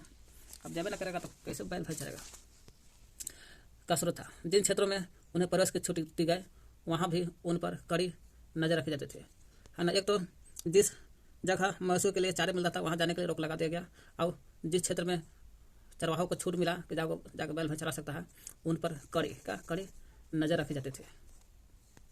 जंगल में दाखिल होने के लिए उन्हें परमिट लेने पड़ता था, है ना। जितना चरवाहे थे, जंगल में जाने से पहले परमिट लेना पड़ता था। परमिट में जंगल में उनके प्रवेश और वापसी का तारीख पहले से तय होता था। परमिट में लिख दिया जाता था कि कब से प्रवेश है और कब निकलना है। अन्यथा के अंदर लेट हुआ तो दंड मिलता था, और वह जंगल में बहुत कम ही दिन बिता सकते थे, क्योंकि ओकर समय के अंदर निकल भी जाना परमिट के अनुसार। अब चरवाहे किसी जंगल में ज़्यादा समय तक नहीं रह सकते थे। क्योंकि नहीं रह सकते थे, परमिट बन गया था। भले ही वहाँ चारा कितना भी क्यों न हो, घास भी कितना भी क्यों न हो, चारों तरफ घनी हरियाली हो, फिर भी वह जंगल में ज़्यादा दिन तक नहीं रहते थे। अगर परमिट में लिख दिया जाता था 8 दिन तक रहना है। उन्हें इसलिए निकलना पड़ता था क्योंकि अब उनकी जिंदगी जो था वन विभाग द्वारा 1865 में जो वन विभाग द्वारा जारी किए परमिट का अधीन था, वही परमिट पर टिकल था। परमिट में पहले ही लिख दिया जाता था कि वह कानून कब तक जंगल में रहेंगे, उन लोग चरवाहे कब तक कानून के अनुसार जंगल में रहेंगे, कब निकल जाएंगे।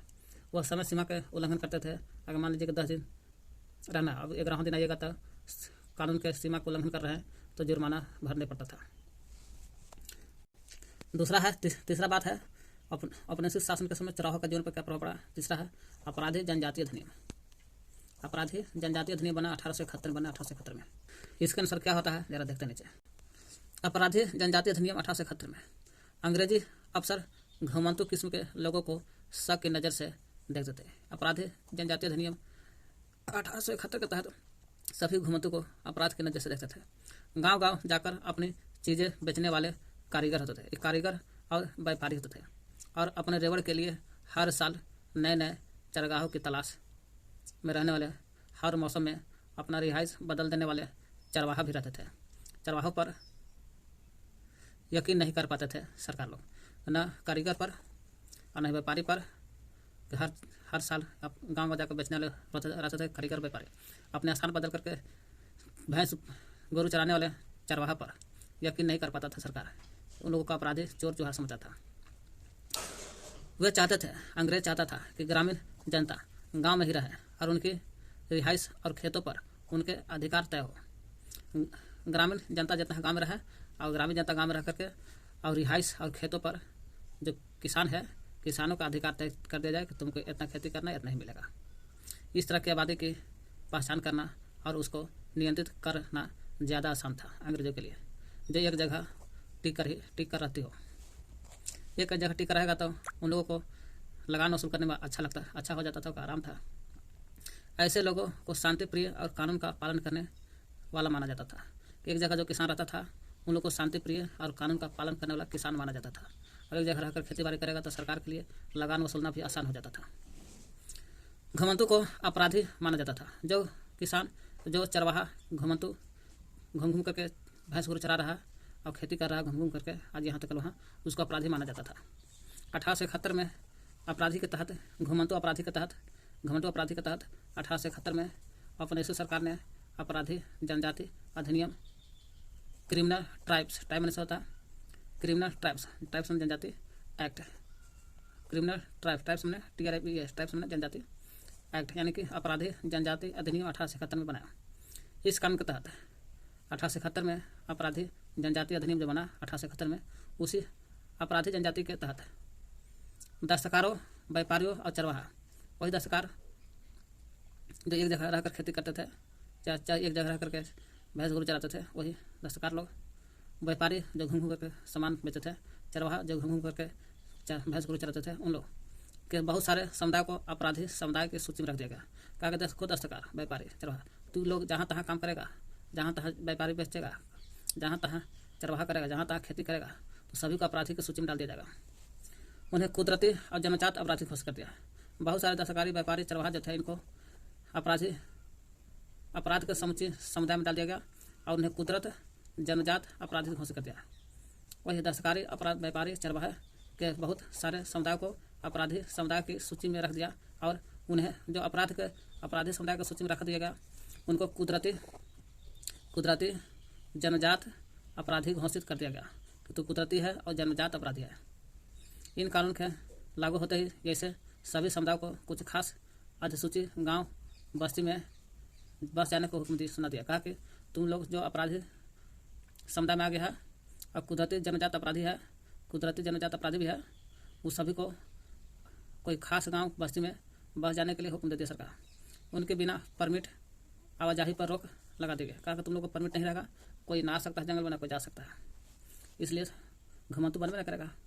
ग्राम पुलिस उन पर सदा नजर रखता था। जो अपराधी जनजाति में आ गया, ग्रामीण पुलिस, लोकल पुलिस जो होता था, हमेशा नजर रखता था। इसमें कोई खास नहीं है, इसमें ही रखना है। अपराधी जनजाति अधिनियम 1871 में बना, इसमें यही बात बोला गया।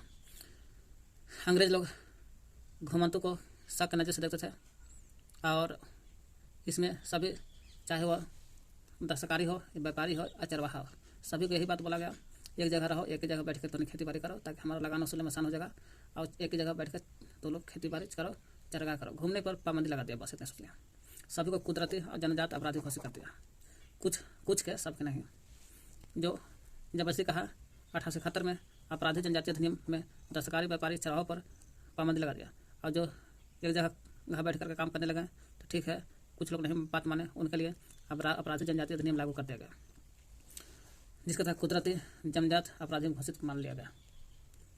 जो नहीं माना है ना, उनको आवाजाही पर रोक लगा दिया गया। पुलिस, ग्राम का पुलिस नजर रखता था उस पर। तो चौथी देखते हैं औपनिवेशिक शासन में चरवाहों के जीवन पर क्या प्रभाव पड़ा। चौराहों पर टैक्स वसूलना शुरू कर देता है। कैसे? अपनी आमदनी बढ़ाने के लिए अंग्रेजों ने लगान वसूलने का हर संभव रास्ता अपनाया, है ना, अपनाया। उन्होंने जमीन रहे, नहर रहे या नहर का पानी रहे, है ना, नहर का पानी या नमक, खरीद फरोख्त की चीज़ों और यहाँ तक कि मवेशी पर भी टैक्स वसूलने का ऐलान कर दिया। तो ज़मीन पर तो टैक्स लगा ही रहा था, नहर के पानी पर भी, नमक की खरीद बिक्री पर भी टैक्स लगा दिया था, यहाँ तक कि मवेशी पर भी टैक्स वसूलने का ऐलान कर दिया था। मवेशी पर भी टैक्स लिया जाएगा। चरगाहों में चरने वाले एक जानवर पर टैक्स वसूल किया जाने लगा। हर एक जानवर पर टैक्स वसूल किया जाने लगा। अब टैक्स के ज़्यादातर चरवाही इलाकों में 19वीं सदी में, कब? 19वीं सदी के मध्य से ही चरवाही टैक्स लागू कर दिया गया। और जब चरवाहों पर चरवाही टैक्स लागू किया गया 19वीं सदी के मध्य तक प्रतिभूमि विकास के लिए भी नियम लागू हुआ, है ना। और वही 19वीं सदी में, है ना, अपराधी जनजातीय अधिनियम 1871 19वीं सदी में लागू हुआ। वही 19वीं सदी में चरवाही टैक्स भी लागू कर दिया गया कि हर चरगाह के इलाका होगा वहाँ टैक्स लिया जाएगा। प्रति मवेशी टैक्स की दर तेज़ी से बढ़ने लगी और टैक्स वसूली की व्यवस्था दिनों दिन मजबूत हो गया। एक तो प्रति मवेशी टैक्स लेना शुरू कर दिया, एक मवेशी पर अलग टैक्स, दूसरा मवेशी पर अलग टैक्स लगा और दिनों दिन वह व्यवस्था मजबूत होती गई। 1850 से 1880 के दशक, यानी कि 19वीं सदी में वही 19वीं सदी चरवाही टैक्स लागू हुआ। उसी समय 1850 से 1880 19वीं सदी में था। 1850 लेकिन 1800 खत्म लागू होता अपराधी जनजातीय अधिनियम। यह 1850 से 1880 टोटल 30 वर्ष का अंतर है।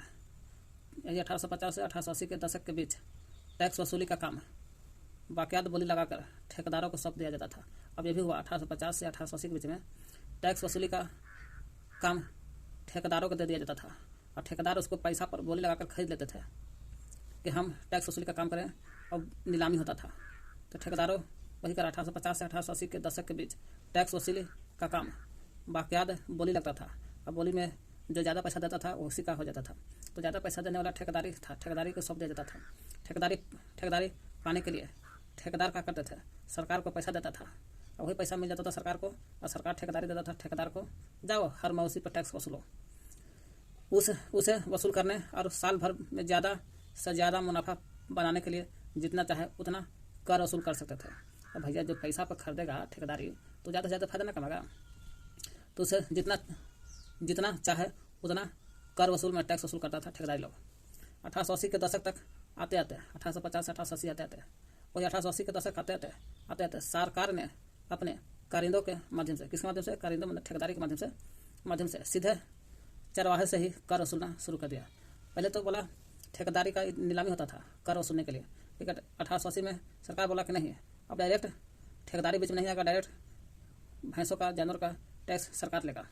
वही का 1880 के दशक आते सरकार ने अपने कारिंदों के माध्यम से सीधे चरवाहों से ही कर वसूलना शुरू कर दिया। कारिंदा के माध्यम से चरवाहों से ही कर में टैक्स वसूलना शुरू कर दिया। हर एक चरवाहे को एक पास जारी कर दिया जाता था। अब बोला कि अब कोई ठेकेदार तुम लोगों को टैक्स नहीं वसूलने आएगा, डायरेक्ट सरकार को देना है कारिंदे के माध्यम से। इसलिए सरकार ने कहा डायरेक्ट कैसे देगा, कैसे पता चलेगा तो टैक्स दिया कि नहीं दिया, इसलिए एक पास बना दिया जाता। पास जारी कर देगा। किसी भी चरगाह में दाखिल होने के लिए चरवाहों को पास दिखाने पड़ता था 1880 में। वही पास दिखाकर पहले टैक्स अदा करना पड़ता था, तब चरगाह का काम कर सकता है। पास दिखाकर पहले टैक्स अदा करना पड़ता था। चरवाहे के साथ कितने जानवर हैं और उसे कितना टैक्स चुकाया है, इस बात के सारा जानकारी पास पर दर्ज करना पड़ता था। कितना जानवर है, कितना टैक्स चुकाया है, ये सब पास पर लिखा होता था।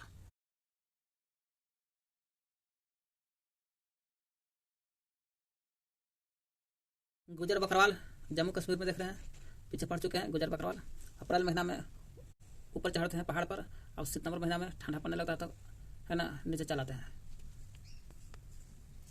हैं जहाँ शिवालिक की पहाड़ी है। एक गद्दी हो गया हिमाचल प्रदेश, ये हिमाचल प्रदेश का एरिया है। कौन है हिमाचल प्रदेश? भोटिया या गुजर, ये सब हो गया उत्तराखंड में। देख लें गुजर बकरवाल 19वीं सदी में आए थे, जम्मू कश्मीर में रहते थे। गद्दी हिमाचल प्रदेश में सितंबर महीना में ऊपर रहते हैं और ठंडा पड़ने लगता है तो ऊपर से सितंबर में नीचे आ जाते हैं।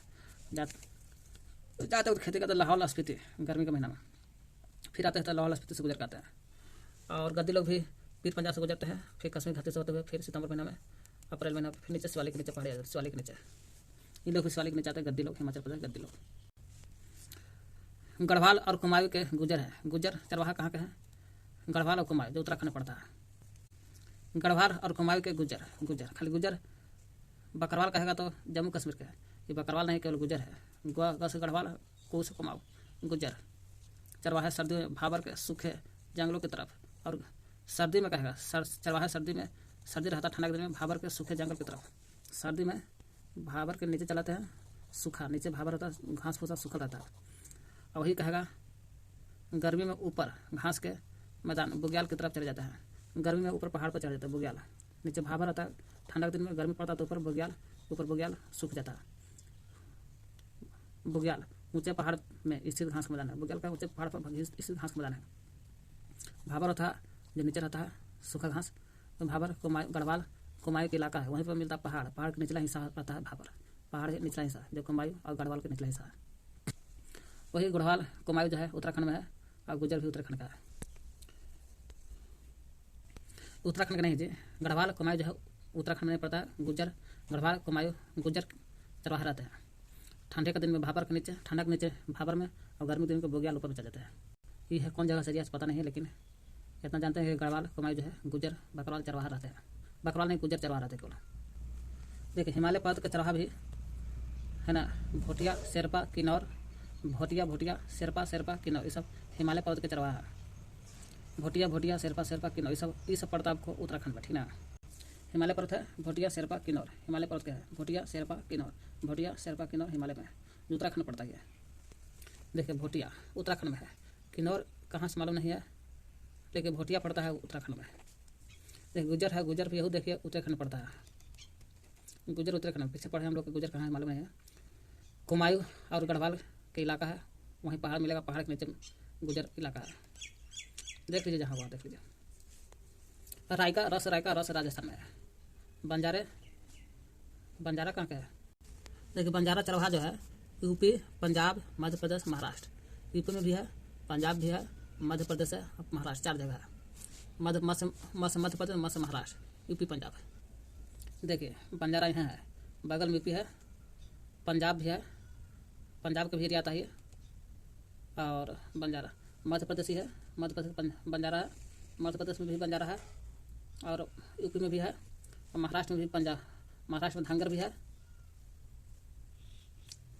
देखिए बंजारा कहाँ का है, ऊपर से उतरिए, बंजारा हिमाचल प्रदेश में, ये हिमाचल प्रदेश है, नीचे आइएगा बगल में यूपी मिलेगा, यूपी के बाद यूपी में बंजारा, फिर बंजारा मिलेगा मध्य प्रदेश में फिर धंगर, जहाँ मिलता है महाराष्ट्र वहीं पर बंजारा मिलता है। कुरमा और कुरबा, गोला, ये सब क्या है? गोला है सब भेड़ बकरी। देख गोला समुदाय के लोग गाय भैंस, कुरमा और कुरबा, और का आता बकरी का भेड़ बकरी पालते हैं। देखिए आंध्र प्रदेश, ये आंध्र प्रदेश का एरिया है पूरा, ये है आपको कर्नाटक और आंध्र प्रदेश के एरिया में आता है कुरमा, कुरबा, तो बकरी और भेड़ पालता है लोग, कुरमा और कुरबा बकरी भेड़ बकरी, और गोला है से गाय भैंस पालते हैं। देखिए मलधारी है, मलधारी मिलता है आपको मरुस्थल, म से मरुस्थल क्षेत्र गुजरात में है, मलधारी गुजरात के एरिया है। नीचे से ऊपर जाइए, नहीं है कोई, सीधे मोनपा या अरुणाचल प्रदेश में है, यह अरुणाचल प्रदेश का एरिया है, मोनपा अरुणाचल प्रदेश। गुजर भोटिया दोनों उत्तराखंड में दिखाई दे रहा है, ठीक है, उत्तराखंड है। गुजर गढ़वाल और कुमायूं के पहाड़ी के में पाया जाता है। परंपरागत अधिकार क्या होता है? तो परंपरा और रीति रिवाज के आधार पर मिलने वाला जो अधिकार होता है उसे कहते हैं परंपरागत अधिकार।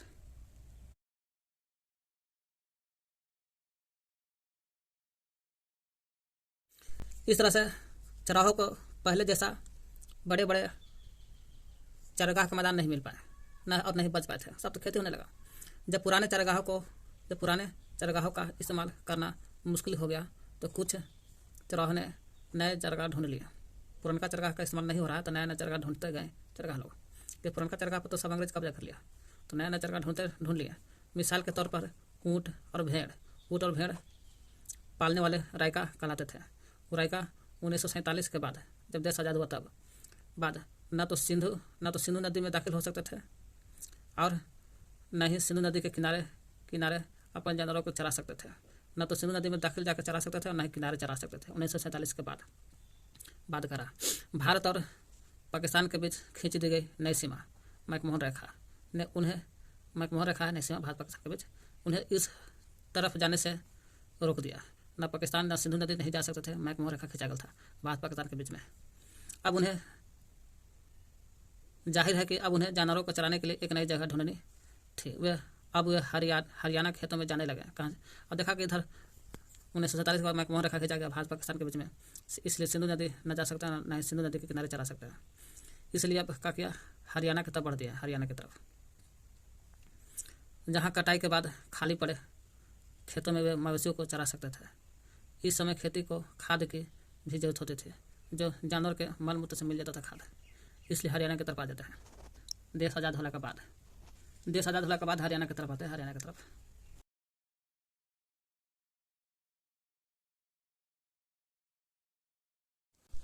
अब देखते हैं हम लोग अफ्रीका में चरवाहा जीवन।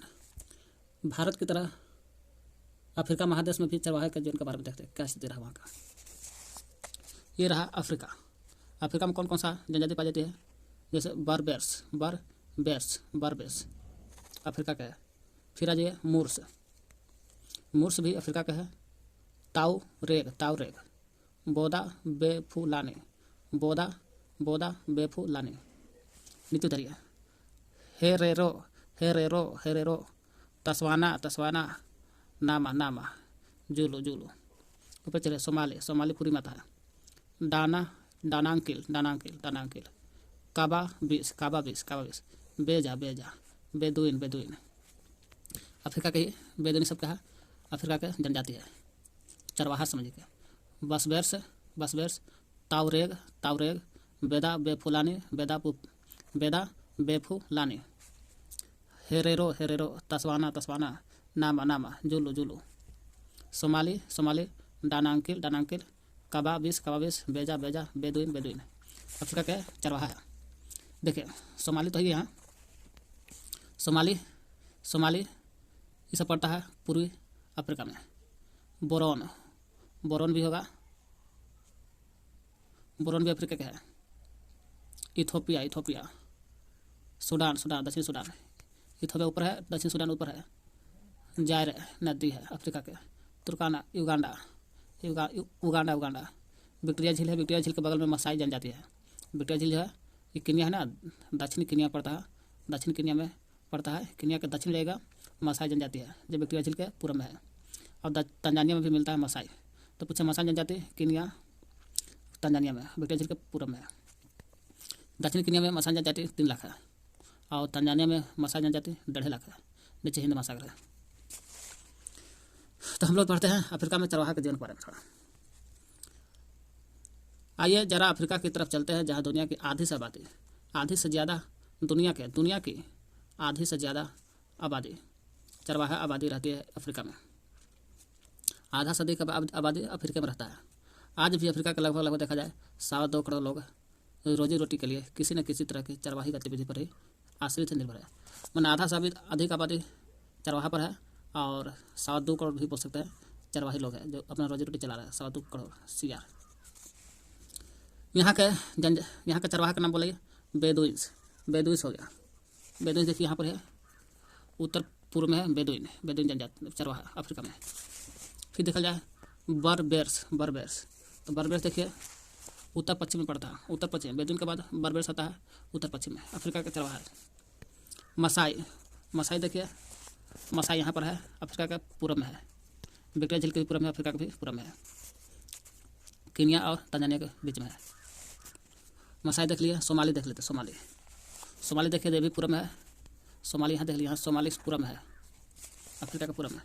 बोरान देख लेते। बोरान कहाँ है? बोरान भी झील है, झील के बगल में है बोरान झील। बोरान विक्टोरिया झील अफ्रीका में है। ऊपर जाए तो लगता है 4 झील मिलता है। 4 झील के बगल में बोरान है। फिर आइए बोरान हो गया।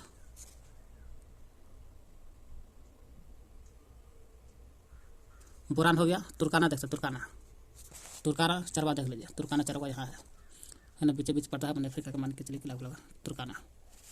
तो क्या कर देगा हमको, हम लोग देखें अफ्रीका के चरवाहा लोग, बेदुइस, बर्बेर्स, मसाई, सोमाली, बोरान, तुर्काना। हम लोग को एक जनजाति के बारे में पढ़ेंगे, सोमाली के बारे में, कोई एगो ले लीजिए। बेदुइस, बर्बेर्स, मसाई, सोमाली, बोरान, तुर्काना जैसे जाने माने समुदाय भी शामिल है। इनमें से ज़्यादातर अब जब अर्ध शुष्क घास के मैदान या सूखे रेगिस्तान में रहते हैं। अर्ध शुष्क जो घास है यहीं मिलेंगे, और नहीं तो घास के मैदान वहाँ मिलेंगे, नहीं तो सूखे रेगिस्तान में मिलेंगे। और जहाँ सूखा रेगिस्तान है समझिए कि अर्ध शुष्क होगा, का जहाँ वर्षा आधारित खेती करना बहुत मुश्किल होता है, वहीं मिलते हैं लोग। यहाँ का चरवाहा मतलब कि अफ्रीका के चरवाहे गाय, बैल, ऊँट, बकरी, भेड़, गधे पालते हैं। गाय, बैल, ऊँट, बकरी, भेड़ और गधे पालते हैं। और दूध, मांस, पशु की खाल, ऊन आदि बेचते हैं। दूध, मांस, पशु की खाल और ऊन निकाल के बेचते हैं। कुछ चरवाहे व्यापार और यातायात संबंधी काम भी करते हैं। व्यापार भी करते हैं कुछ चरवाहे लोग, और यातायात संबंधी गाड़ी चलाते हैं जानवर के द्वारा। कुछ चरवाही के साथ साथ खेती भी करते हैं चरवाही। कुछ लोग चरवाही से होने वाली मामूली आय से गुजर नहीं चल पाता गुजर, तो कोई और धंधा कर लेते हैं। हिंदुस्तान की तरह अफ्रीकी चरवाही की ज़िंदगी भी देखा जाए तो हिंदुस्तान की तरह औपनिवेशिक और उत्तर औपनिवेशिक काल में गहरे बदलाव है। आखिर ऐसा क्यों हुआ, तो चल पढ़ते हैं। एक इतना याद कर लेना है, अफ्रीका के आधे से अधिक आबादी चरवाही पर है, और करोड़ में बोलेगा तो 2.25 करोड़ जनसंख्या चरवाही पर निर्भर है। चरवाही में बेदुइन्स, बर्बेर्स, मसाई, सोमाली, बोरान, तुर्कान आती है, कुछ इसी से और बड़ी आती है, इसमें देख लीजिएगा। इन पद्धतियों को हम कुछ इसी में समझ देखते हैं। एक मसाई है ना, सभी को तो नहीं पढ़ेंगे, लेकिन वो मसाई है। मसाई चरवाहा के बारे में थोड़ा सा पढ़ते हैं। मसाई नाम के समुदाय को चुन लेते हैं आगे पढ़ने के लिए। मसाई चरवाहा के बारे में पढ़ते हैं। मसाई पशुपालक मोटे तौर पर पूर्वी अफ्रीका के निवासी है। पशुपालक हैं लोग मसाई। पूर्वी अफ्रीका किधर है, मसाई जो है पूर्वी अफ्रीका पड़ता है। ये विक्टोरिया झील है ना, एक अगल बगल पड़ता है मसाई जनजाति चरवाहा लोग। ये विक्टोरिया है, देखिए विक्टोरिया झील है, विक्टोरिया के पूर्व में है, और अफ्रीका के भी पूर्व में पड़ता है मसाई, और सोमाली उधर पड़ता है, लेकिन मसाई पड़ता है। मसाई पशुपालक मोटे तौर पर पूर्वी अफ्रीका के निवासी हैं। इनमें से लगभग 3 लाख दक्षिणी केन्या में और करीब 1.5 लाख तंजानिया में रहते हैं। मसाई जो है 3 लाख देखा जाए दक्षिणी केन्या में, और तंजानिया में 1.5 लाख लोग रहते हैं। इस प्रकार देखता है कि मसाई जो है 3 लाख दक्षिणी केन्या में और 1.5 लाख तंजानिया में। मसाई जनजाति 3 लाख दक्षिणी केन्या में, 1.5 लाख तंजानिया में रहते हैं। अभी भी हम देखेंगे कि नए कानून और बंदिशों ने किस तरह केवल उनकी ज़मीन उसे छीन ली, बल्कि उनकी आवाजाही पर भी औपनिवेशिक पाबंदी लगा दी। ज़मीन भी छीना, आवाज जाने के लिए रोक लगा दिया कानून के कारण। चलिए आगे बढ़ते हैं, इतना कुछ पढ़ना नहीं है, इतना ही है। चरगाहों का क्या हुआ। मसाइयों का सबसे बड़ी समस्या यह रही, उनके चरगाह दिनों दिन का हो गया। मसाई के चरगाह की संख्या सिमटते गया, कमते गया। औपनिवेशिक शासन जब हो जाता है तो पहले मसाईलैंड का इलाका उत्तरी केन्या से लेकर के तंजानिया के घास का मैदान स्टेपीज तक फैला हुआ था। मसाईलैंड का इलाका कहाँ से फैला था, तंजानिया का इलाका। मसाईलैंड है का इलाका कहाँ से फैला था, उत्तरी केन्या से लेकर के दक्षिण में तंजानिया के घास मैदान तक फैला था, यहाँ से यहाँ तक मसाईलैंड। वही घर मसाईलैंड का इलाका यहाँ देख सकते हैं, उत्तरी केन्या से लेकर के दक्षिणी तंजानिया तक फैला हुआ है, मसाईलैंड मान लेते पूरा। वही मसाईलैंड का इलाका उत्तरी केन्या से लेकर के तंजानिया के घास के मैदान जो है स्टेपीज तक फैला हुआ है। यही घास का मैदान स्टेपीज यहाँ है। स्टेपीज जो है तंजानिया के घास का मैदान है। वही मसाईलैंड का इलाका उत्तरी केन्या से लेकर के तंजानिया के घास का मैदान स्टेपीज तक फैला हुआ था। 19वीं सदी जब आ जाता है, आखिरकार यूरोप के साम्राज्यवादी ताकतों ने यूरोप हाथ छाने लगता है अफ्रीका पर। वही यूरोप की साम्राज्यवादी ताकत ने अफ्रीका में कब्जा कर लेता है, और करके कब्जा अफ्रीका पर माराकट शुरू कर देता है। माराकट का मतलब कि हड़पना शुरू करता है। माराकट शुरू करता है, और माराकट के द्वारा ही बहुत सारे इलाकों को छोटे छोटे उपनिवेशों में तब्दील कर लेता है। छोटे छोटे उपनिवेश बना करके कब्जा कर लेता है यूरोपीय शक्ति। अब कब्जे भी ले लेता है। 1885 में ब्रिटिश इंडिया पर भी हथिया लेता है, और अफ्रीका में भी हथिया लिया। 1885 में ब्रिटिश केन्या और जर्मन तंजानिया के बीच एक अंतर्राष्ट्रीय सीमा रेखा खींचकर मार्शालैंड को 2 बराबर भाग बांट देता। 1885 में क्या करता है, 1885 में ब्रिटिश कीनिया और जर्मनी तंगानिया दोनों के बीच में, ब्रिटिश कीनिया जर्मनी तंगानिया दोनों के बीच में एक सीमा रेखा खींच करके बांट देता है। 1885 में दोनों को अलग अलग करता है। ये एरिया है मार्शालैंड। मार्शालैंड के क्षेत्रफल पहले था उत्तरी कीनिया से तंजानिया के स्टेपिस के घास के मैदान तक था। यहाँ थोड़ा विभाजित कर लेते हैं। मार्शालैंड का इलाका कहाँ से कहाँ तक था, उत्तरी कीनिया से लेकर दक्षिणी तंजानिया के स्टेपिस घास के मैदान तक था। मार्शालैंड का इलाका उत्तरी कीनिया से लेकर के तंजानिया के घास के मैदान स्टेपिस तक फैला था। 19वीं सदी में, कब 19वीं सदी में आता है 1885 में, 19वीं सदी चल रहा है। यूरोप के महाशक्तियों ने क्या करता है, मार्शालैंड पर अधिकार करके और मार्केट शुरू कर देता है। यही मार्केट शुरू करता है। मार्केट शुरू करके मार्शालैंड जो है, मार्शालैंड को इसलिए कहते हैं, मार्शाई जनजाति रहते हैं इसलिए मार्शालैंड कहते हैं। मार्शालैंड को ब्रिटिश कीनिया में और जर्मनी तंगानिया में बांट देता है 1885 में। ये तंगानिया है, ब्रिटिश कीनिया और जर्मनी तंगानिया। जब पहला विश्व युद्ध हो रहा था, प्रथम विश्व युद्ध, कीनिया पर कब्जा तो ब्रिटिश कीनिया और जर्मनी वाला जो अफ्रीका था उसको कब्जा कर लेता जर्मन तंगानिया। ब्रिटेन तंगानिया के बारे में जानता है, तंगानिका। ब्रिटेन ने पहले विश्व युद्ध के दौरान उस इलाके पर कब्जा कर लिया जिसे जर्मन ईस्ट अफ्रीका कहा जाता था। उस इलाके पर कब्जा कर लिया जिसे जर्मन ईस्ट अफ्रीका कहा जाता था। अफ्रीका में एक जगह था, अफ्रीका में एक जगह है जर्मन ईस्ट। वही जर्मन ईस्ट अफ्रीका पर कहा, जर्मन ईस्ट जो अफ्रीका की जगह है यही जर्मन ईस्ट कहा जाता था। अफ्रीका जर्मन ईस्ट अफ्रीका कहा जाता था, जर्मन ईस्ट अफ्रीका कहा जाता था। यही जर्मन ईस्ट अफ्रीका पर कब्जा कर लेता ब्रिटेन। 1919 में तंगानिका ब्रिटिश नियंत्रण में आ जाता। तंगानिका जो था, तंगानिका ब्रिटिश के नियंत्रण में आ जाता। कब 1919 में, जलियांवाला बाग हत्याकांड के समय। फिर 1961 में जिसमें गोवा आज़ाद होता था फ्रांसीसी से, उसी समय 1961 में उस समय तंगानिका को आज़ादी मिल जाता है। 1919 में तंगानिका पर ब्रिटिश नियंत्रण में आ जाता है। तंगानिका किसके अंतर्गत आ जाता है, ब्रिटिश के हाथ में। लेकिन 1961 में तंगानिका आज़ादी मिल जाता है और 1964 में 3 बरस 61 में आज़ादी मिलता है और 3 बरस बाद 1964 में जंजीबार के विलय के बाद उसे तंजानिया का नाम दिया जाता है। जब तंगानिका को 1961 में आज़ादी मिलता है तो 3 बरस बाद 1964 में तंगानिका जो है जंजीबार के विलय होता है। जंजीबार और तंगानिका दोनों मिल जाता है 1964 में, और जंजीबार और तंगानिका मिलने के कारण इसका नाम तंजानिया नाम पड़ जाता है, तंजानिया।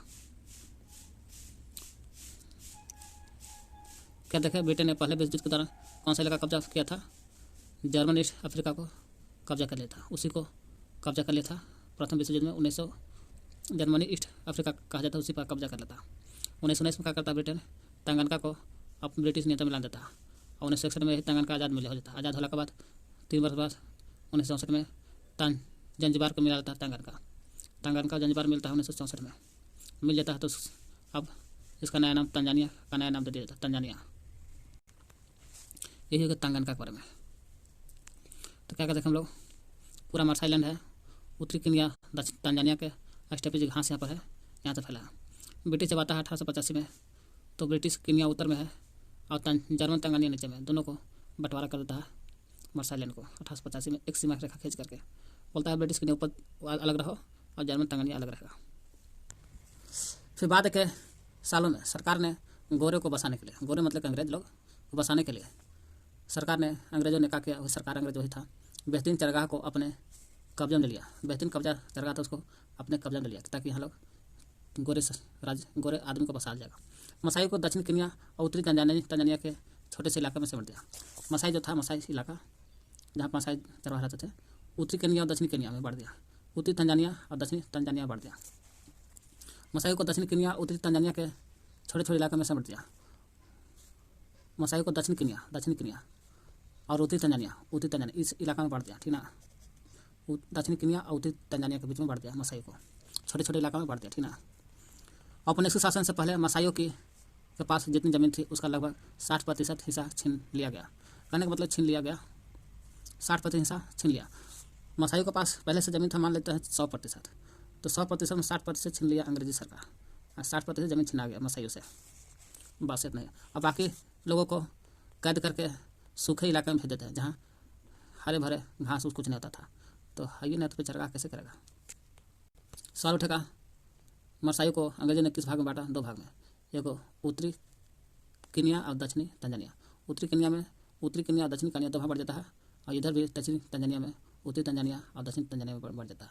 1885 में तंजानिया के स्टेपी घास है वहाँ तक फैला है, मसाई चरागाह।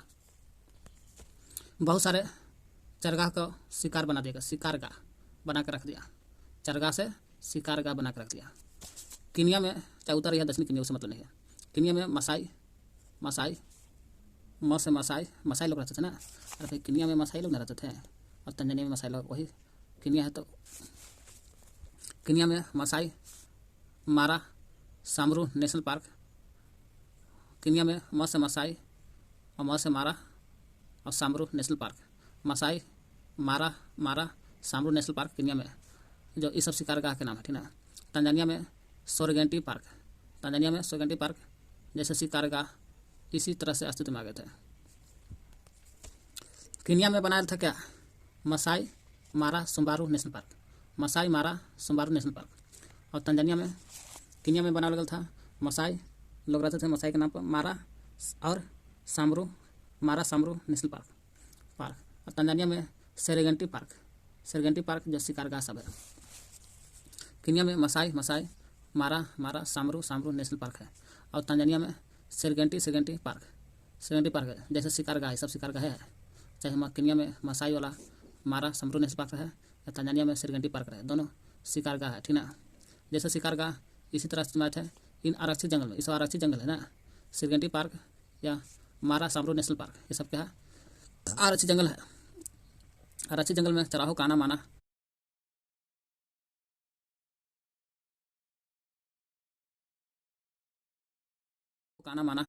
आने के लिए मना कर दिया गया था। इन इलाकों में आरक्षित जंगल में न तो शिकार कर सकते थे भारत की तरह, और न ही अपने जानवरों को भी चरा सकते थे। भारत में भी यही हाल हुआ था। बहुत सारे आरक्षित जंगल में अब तक मसाई अपने ढोर डंगर चलाया करते थे। आरक्षित जंगल में कौन चीज़ चलाते थे, मसाई लोग ढोर डंगर चलाया करते थे। मिसाइल के तौर पर सेरेगेंटी नेशनल पार्क जो तंजानिया में पड़ता है, उसका 14,760 वर्ग किलोमीटर से भी ज़्यादा क्षेत्र पर मसाइयों के चरगाह पर कब्जा करके बनाया गया था। मसाई का जो चरगाह है इसी को कब्जा कर लिया अंग्रेजों ने, और देखा कि मसाई के चरगाह रहता है, इस पर बना तो सेरेगेंटी नेशनल पार्क, और सेरेगेंटी नेशनल पार्क बना दिया कितना एरिया में, 14,760 वर्ग किलोमीटर में। तो क्या कहते हैं हम लोग, केन्या में मसाई मारा सामरू नेशनल पार्क है, और तंजानिया में सेरेगेंटी नेशनल पार्क है। ये दोनों के नाम है शिकारगाह, जो यहाँ पर ना कोई शिकार कर सकता है, ना आ सकता है, ना जा सकता है। यही सेरेगेंटी पार्क पर इसका क्षेत्रफल देखा जाए, अंग्रेजों ने बनाया था 14,760 वर्ग किलोमीटर में। मसाइयों का चरगाह एरिया था पहले, उसी को कब्जा करके बना दिया 14,760 वर्ग किलोमीटर में। मसाई लैंड है, देख लिया मसाई लैंड के पीछे देखा जा रहा है, एक किलिमंजारो पहाड़ी है अफ्रीका में, किलिमंजारो का पहाड़ी, यही किलिमंजारो का पहाड़ी के पीछे दिखाई दे रहा है मसाई लैंड जिसके पीछे किलिमंजारो का पहाड़ी दिखाई दे रहा है। मसाई लैंड जो किलिमंजारो का पहाड़ी पीछे दिखाई दे रहा है, मसाई लैंड एरिया है जहाँ मसाई लोग रहते हैं। बदलती परिस्थिति के कारण मसाई लोग मक्का चावल आलू गोभी, मक्का चावल आलू गोभी, मक्का चावल आलू गोभी जैसे उन खाद्य पदार्थ पर निर्भर होते जा रहे हैं। उनके इलाके में पैदा नहीं होते थे, अब पैदा भी नहीं होता तो उसी पर निर्भर भी होते जा रहे हैं लोग। परंपरागत रूप से देखा जाए इन चीज़ का है क्या मतलब, चाहे मक्का रहे, चावल रहे, आलू रहे, गोभी रहे, इन चीज़ों पर या खाद्य पदार्थ है, इन चीज़ों पर को पसंद नहीं करते थे, अब फिर भी निर्भर थे। मसाई मानते हैं कि फसल उगाने के लिए ज़मीन पर हल चलाना चाहिए, जो प्रकृति के विरुद्ध है। यदि आप ज़मीन पर खेती करने के लगते हैं तो चरवाही के लायक नहीं बन पाएगा, एक उन लोगों का कथन था। अफ्रीका के पूर्व में पड़ता है किलिमंजारो के पहाड़ी, जो 5895 मीटर ऊंचा है। 5895 किलिमंजारो का पहाड़ी 5895 मीटर ऊंचा है। डोडोमा भी पड़ता है यहीं अफ्रीका में। कह रहा है ये देखिए एरिया देख रहा ना, ये लोग घास के बिना, पशु घास के बिना, मवेशी बकरी भेड़ जो भी रहे पशु सब घास के बिना कुपोषण का शिकार हो जाते हैं। जिसका मतलब है कि चरवाहों के परिवार और बच्चों के लिए भोजन कम पड़ने लगते हैं। सूखे और भोजन का सर्वाधिक कमी से ग्रस्त इलाका असेंबली नेशनल पार्क था। असेंबली नेशनल पार्क सूखा और ग्रस्त इलाका था। हालांकि केन्या में मसाई मारा सांबुर नेशनल पार्क है, और तंजानिया में सेरेंगेटी पार्क है, सब शिकारगाह है। यह सूखे और भोजन का सर्वाधिक कमी से ग्रस्त इलाका कौन है, जहाँ सूखा भी है अब भोजन भी नहीं मिलता। सूखा तो भोजन कैसे मिलेगा? वो है असेंबली नेशनल पार्क था, असेंबली नेशनल पार्क। यही असेंबली नेशनल पार्क के आसपास पड़ता है सूखा और भोजन कमी का इलाका, जिसका पर्यटन से होने वाली आय पिछले साल लगभग 24 करोड़, कितना 24 करोड़ कीनिया, कितना 24 crore Kenyan ceiling, 24 crore Kenyan ceiling, लगभग 35 लाख अमेरिकी डॉलर थी। किलिमंजारो जल परियोजना भी इसी इलाके से होकर जाती है। इस इलाका का मतलब क्या हो गया? किलिमंजारो जल जो है असेंबली नेशनल पार्क के अगल बगल से होकर गुजरते हैं, जहाँ सूखा भोजन कमी का इलाका है वही सब गुजरता है किलिमंजारो जल परियोजना। असेंबली इलाका का अगल बगल पड़ता है किलिमंजारो की जल परियोजना है। किलिमंजारो जल परियोजना से यहाँ रहने वाले समुदाय न तो पीने के लिए और न ही सिंचाई के लिए, न पीने के लिए न सिंचाई के लिए इस परियोजना को पानी का इस्तेमाल कर सकते हैं। ये मसाई इलाका है। मसाई नाम जो निकला है माँ शब्द से निकला, किससे? माँ शब्द से निकला है। मासाई का अर्थ होता है, मतलब होता है जब माँ से निकला से मेरे लोग। मसाई का अर्थ क्या होता है? मसाई का अर्थ होता है मेरे लोग। परंपरागत रूप से मसाई जो होते थे घुमंतु और चरवाह होते थे।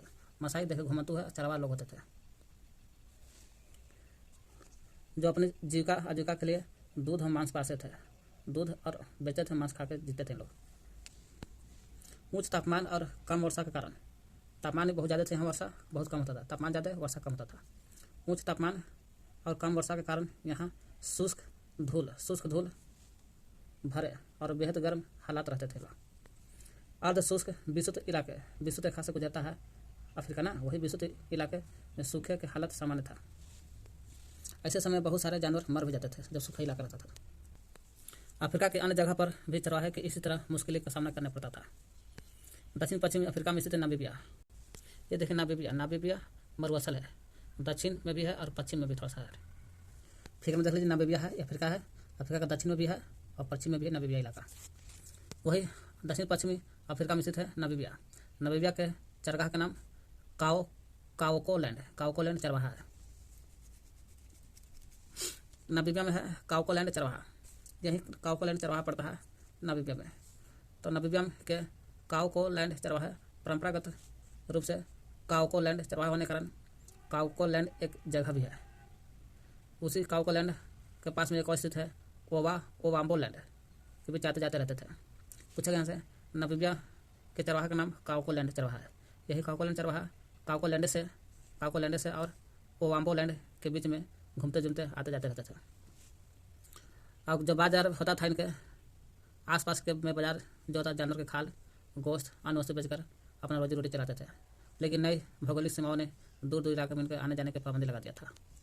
इतना यह नहीं याद करना है, नामीबिया के काओकोलैंड चरवाहा काओकोलैंड से और ओवाम्बो काओकोलैंड और ओवाम्बो लैंड के बीच में अपना बीच आते जाते रहते थे।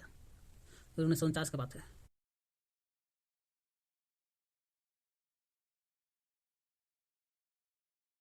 ये सब वही पाबंदी लगा गई है जो भारत में लगा गई थी। अफ्रीका में भी यही लगाया गया था। अफ्रीका और भारत दोनों के पढ़ लीजिएगा। जब चरगाह सूख जाते हैं तो चरगाह औपनिवेशिक शासन आता है। सभी को कीनिया और तंजानिया को चरगाह जो थे मसाई लोगों को, जो मसाई चरगाह को एक अर्ध सूखी इलाका में भेज देते हैं, जहाँ सूखा घास मिलने के कारण मवेशी भूखे और बीमारी के कारण उस जगह पर मर जाता है। 1930 के जांच से पता चलता है कि कीनिया के मसाइयों के पास 1930 के बाद कीनिया के मसाई के पास 7,20,000 मवेशी मर चुके थे। 7,20,000 में से 8,20,000 भेड़ मर गए थे। 8,20,000 भेड़, 1,71,000 गधा मर गए थे। गधा 1930 के बाद है। 7,20,000 मवेशी, 8,20,000 भेड़, 1,71,000 गधा मर गए थे। 1930 के बाद 33 आता है। 33 से 34 में पड़े 1933 से 34 के पड़े केवल 2 साल में। 33-34 2 साल हुआ ना, यही 2 साल के सूखे के बाद इनमें आधे से ज़्यादा जानवर मर चुके थे। सूखा के कारण मर गया था आधा से ज़्यादा जानवर, आधा से अधिक जानवर मर गए थे सूखा अकाल के कारण।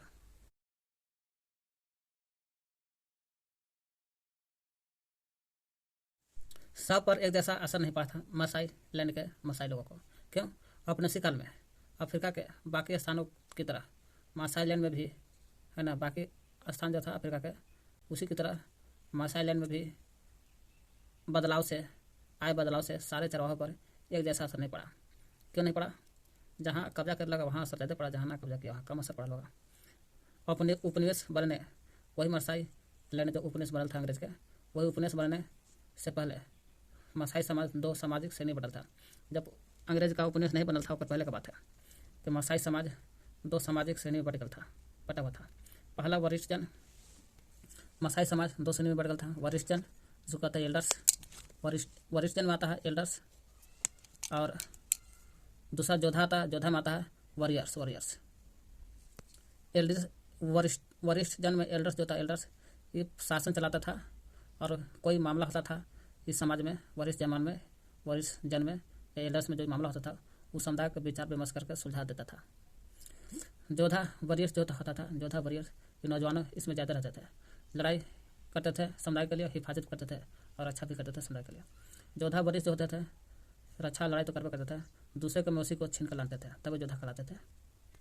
वही है उपनिवेश से पहले मार्शल समाज 2 सामाजिक श्रेणी बढ़ गया था। पहला वरिष्ठ जन एल्डर्स और दूसरा जोधा वॉरियर्स। पहला वरिष्ठ जन एल्डर्स, दूसरा जोधा वॉरियर्स। वरिष्ठ जन शासन चलाते थे। देखिए वरिष्ठ जन जो था शासन चलाता था। समुदाय से जुड़े मामलों पर विचार विमर्श करना, अहम फैसले लेने के लिए वे समय समय पर सभा बुलाते थे। समुदाय से विचार विमर्श करने के लिए समय समय पर सभा बुलाने का काम करते थे, है ना, वरिष्ठ जन एल्डर्स लोग। जोधाओं में ज़्यादातर नौजवान होते थे। अब जोधा लोग देखते हैं, जोधाओं में ज़्यादातर वरिष्ठ बोलते हैं, नौजवान होते थे। जोधाओं में ज़्यादातर नौजवान होते थे, जिन्हें यही वॉरियर्स देख रहे, इसमें ज़्यादातर नौजवान होते थे, जिन्हें मुख्य रूप से लड़ाई लड़ने और कबीले की हिफाजत करने के लिए तैयार किया जाता था। ये लोग क्या करते थे, ज़्यादा नौजवान होने के कारण लड़ाई करने के लिए, कबीले की लड़ाई करने के लिए, हिफाजत करने के लिए, रक्षा करने के लिए तैयार किया जाता था। दूसरे कबीले के मवेशी छीन कर लाते थे। इन लोग क्या करते थे, दूसरे कबीले के मवेशी को छीन कर लाते थे लोग, जोधा वॉरियर्स। जहाँ जानवर ही संपत्ति हो, जहाँ जानवर को ही संपत्ति मान लिया गया, वहाँ हमला करके दूसरे के जानवर छीन कर लाते थे। एक महत्वपूर्ण काम माना जाता था इनको। अलग अलग चरवाहा समुदाय का ताकत इन्हीं हमलों से तय किया जाता था। अलग अलग जो चरवाहा होते थे, इसी समुदाय के इन्हीं ताकत से तय किया जाता था। दूसरे समुदाय के जानवर छीन कर ला दो तो उनको ताकत समझा जाता था, ज़्यादा ताकत है। युवाओं को जोधा वर्ग का हिस्सा तभी माना जाता था जब दूसरे के समूह के मवेशी को छीन कर ला देता था, तभी युवा तो जोधा, नहीं तो नहीं। ये काम हो रहा किसमें, जोधा वॉरियर्स के बारे में, कि दूसरा का तो युवा है तो हाँ तो नौजवान है। कब तक नौजवान जोधा माना जाएगा, जब तक कि दूसरे समूह के जानवर को छीन करके नहीं लान देता, तब तक लान दिया तो नौजवान जोधा कहलाएगा। जोधा वॉरियर्स नहीं लाना तो फेल। लान दिया तो ठीक है, ये बहादुरी का प्रदर्शन बता रहा है। लान दिया छीन करके तो मर्दानगी साबित करता था अगर लान दिया छीन कर दूसरे के जानवर तो। और फिर भी वे वरिष्ठ जन के नीचे रहकर ही काम करते थे। भले मर्दानगी हो गया लेकिन वरिष्ठ जन के नीचे ही रहते थे। ये कितनों छीन करके लाते दूसरे के जानवर, वो जोधा वॉरियर्स, लेकिन वरिष्ठ जन जो था इसके नीचे इन लोग आते थे। इस तरह से थोड़ा सा चेंज नहीं, कोई चेंज हुआ, कोई में चेंज नहीं हुआ। तो क्या करते हम लोग, मार्शल समाज वरिष्ठ जन एल्डर्स कहलाते थे, शासन चलाते थे लोग। कोई मामला होता था विचार विमर्श करने के लिए, फैसला लेने के लिए आम सभा बुलाते थे। इनसे नीचे इन लोग होते थे जोधा वॉरियर्स, है ना, क्योंकि इन लोग फैसला ले रहे, इन लोग लड़ते थे। नौजवान जाते थे, रहते थे, लड़ाई हिफाजत करने के लिए काम आते थे, कबीलों को रक्षा करते थे लोग, है ना। दूसरे के मवेशी छीन कर लाते थे, तभी नौजवान को जोधा के गिनती में रखा जाता था। जोधा वही जोधा लोग, यही जोधा वॉरियर्स वही जोधा गहरे लाल रंग के, किसन गहरे लाल रंग के शुष्क और चमकदार मोतियों के आभूषण पहनते थे। देखिए लाल रंग के, देखना लाल रंग के गहरा और मोती आभूषण पहनते हैं। गहरे लाल रंग के शुष्क और चमकदार मोतियाँ के आभूषण पहनते हैं तथा स्टील की नोक वाला 5 फुट लंबा भाला रखते हैं। स्टील के दम रखते हैं, स्टील के भाला 5 फुट के स्टील के भाला रखते थे, एकदम नोक में 5 फीट के भाला रखते थे लोग। बारीकी से सांवरे गए उनके बाल गेरू से रंगे होते थे बाल को। बारीकी से सांवरे गए उनके बाल गेरू रंग से होते थे। बारीकी से उगते सूरज को सामान देने के लिए वह पूरब की ओर मुँह करके खड़ा होते थे। उगते सूरज को सामान देने के लिए पूरब की ओर मुँह करके खड़ा होते थे लोग। योद्धा अपने समुदाय की रक्षा करते थे। योद्धा जो थे, योद्धा ये लोग, यह योद्धा अपने समुदाय की रक्षा करते थे। लड़के पशु को चराते थे। जो नौजवान है समुदाय की रक्षा करो, लड़का पशु चराता था। सूखे के मौसम में योद्धा और लड़के, योद्धा वही योद्धा जो समुदाय की रक्षा करता था, वही लड़का जो पशु चराते थे। जब सूखा का मौसम आता था तो दोनों ही मिल करके पशु चराते थे। तो मालसाई एसोसिएशन। जयपुर राजमार्ग पर रायका गडेरिया, रायका राजस्थान में पड़ता है। राजस्थान की राजधानी जयपुर है, वहाँ पर भी राजमार्ग पर रायका गडेरिया है। रायका गडेरिया राजमार्ग पर दिखाई दे रहा है, तो जयपुर में है।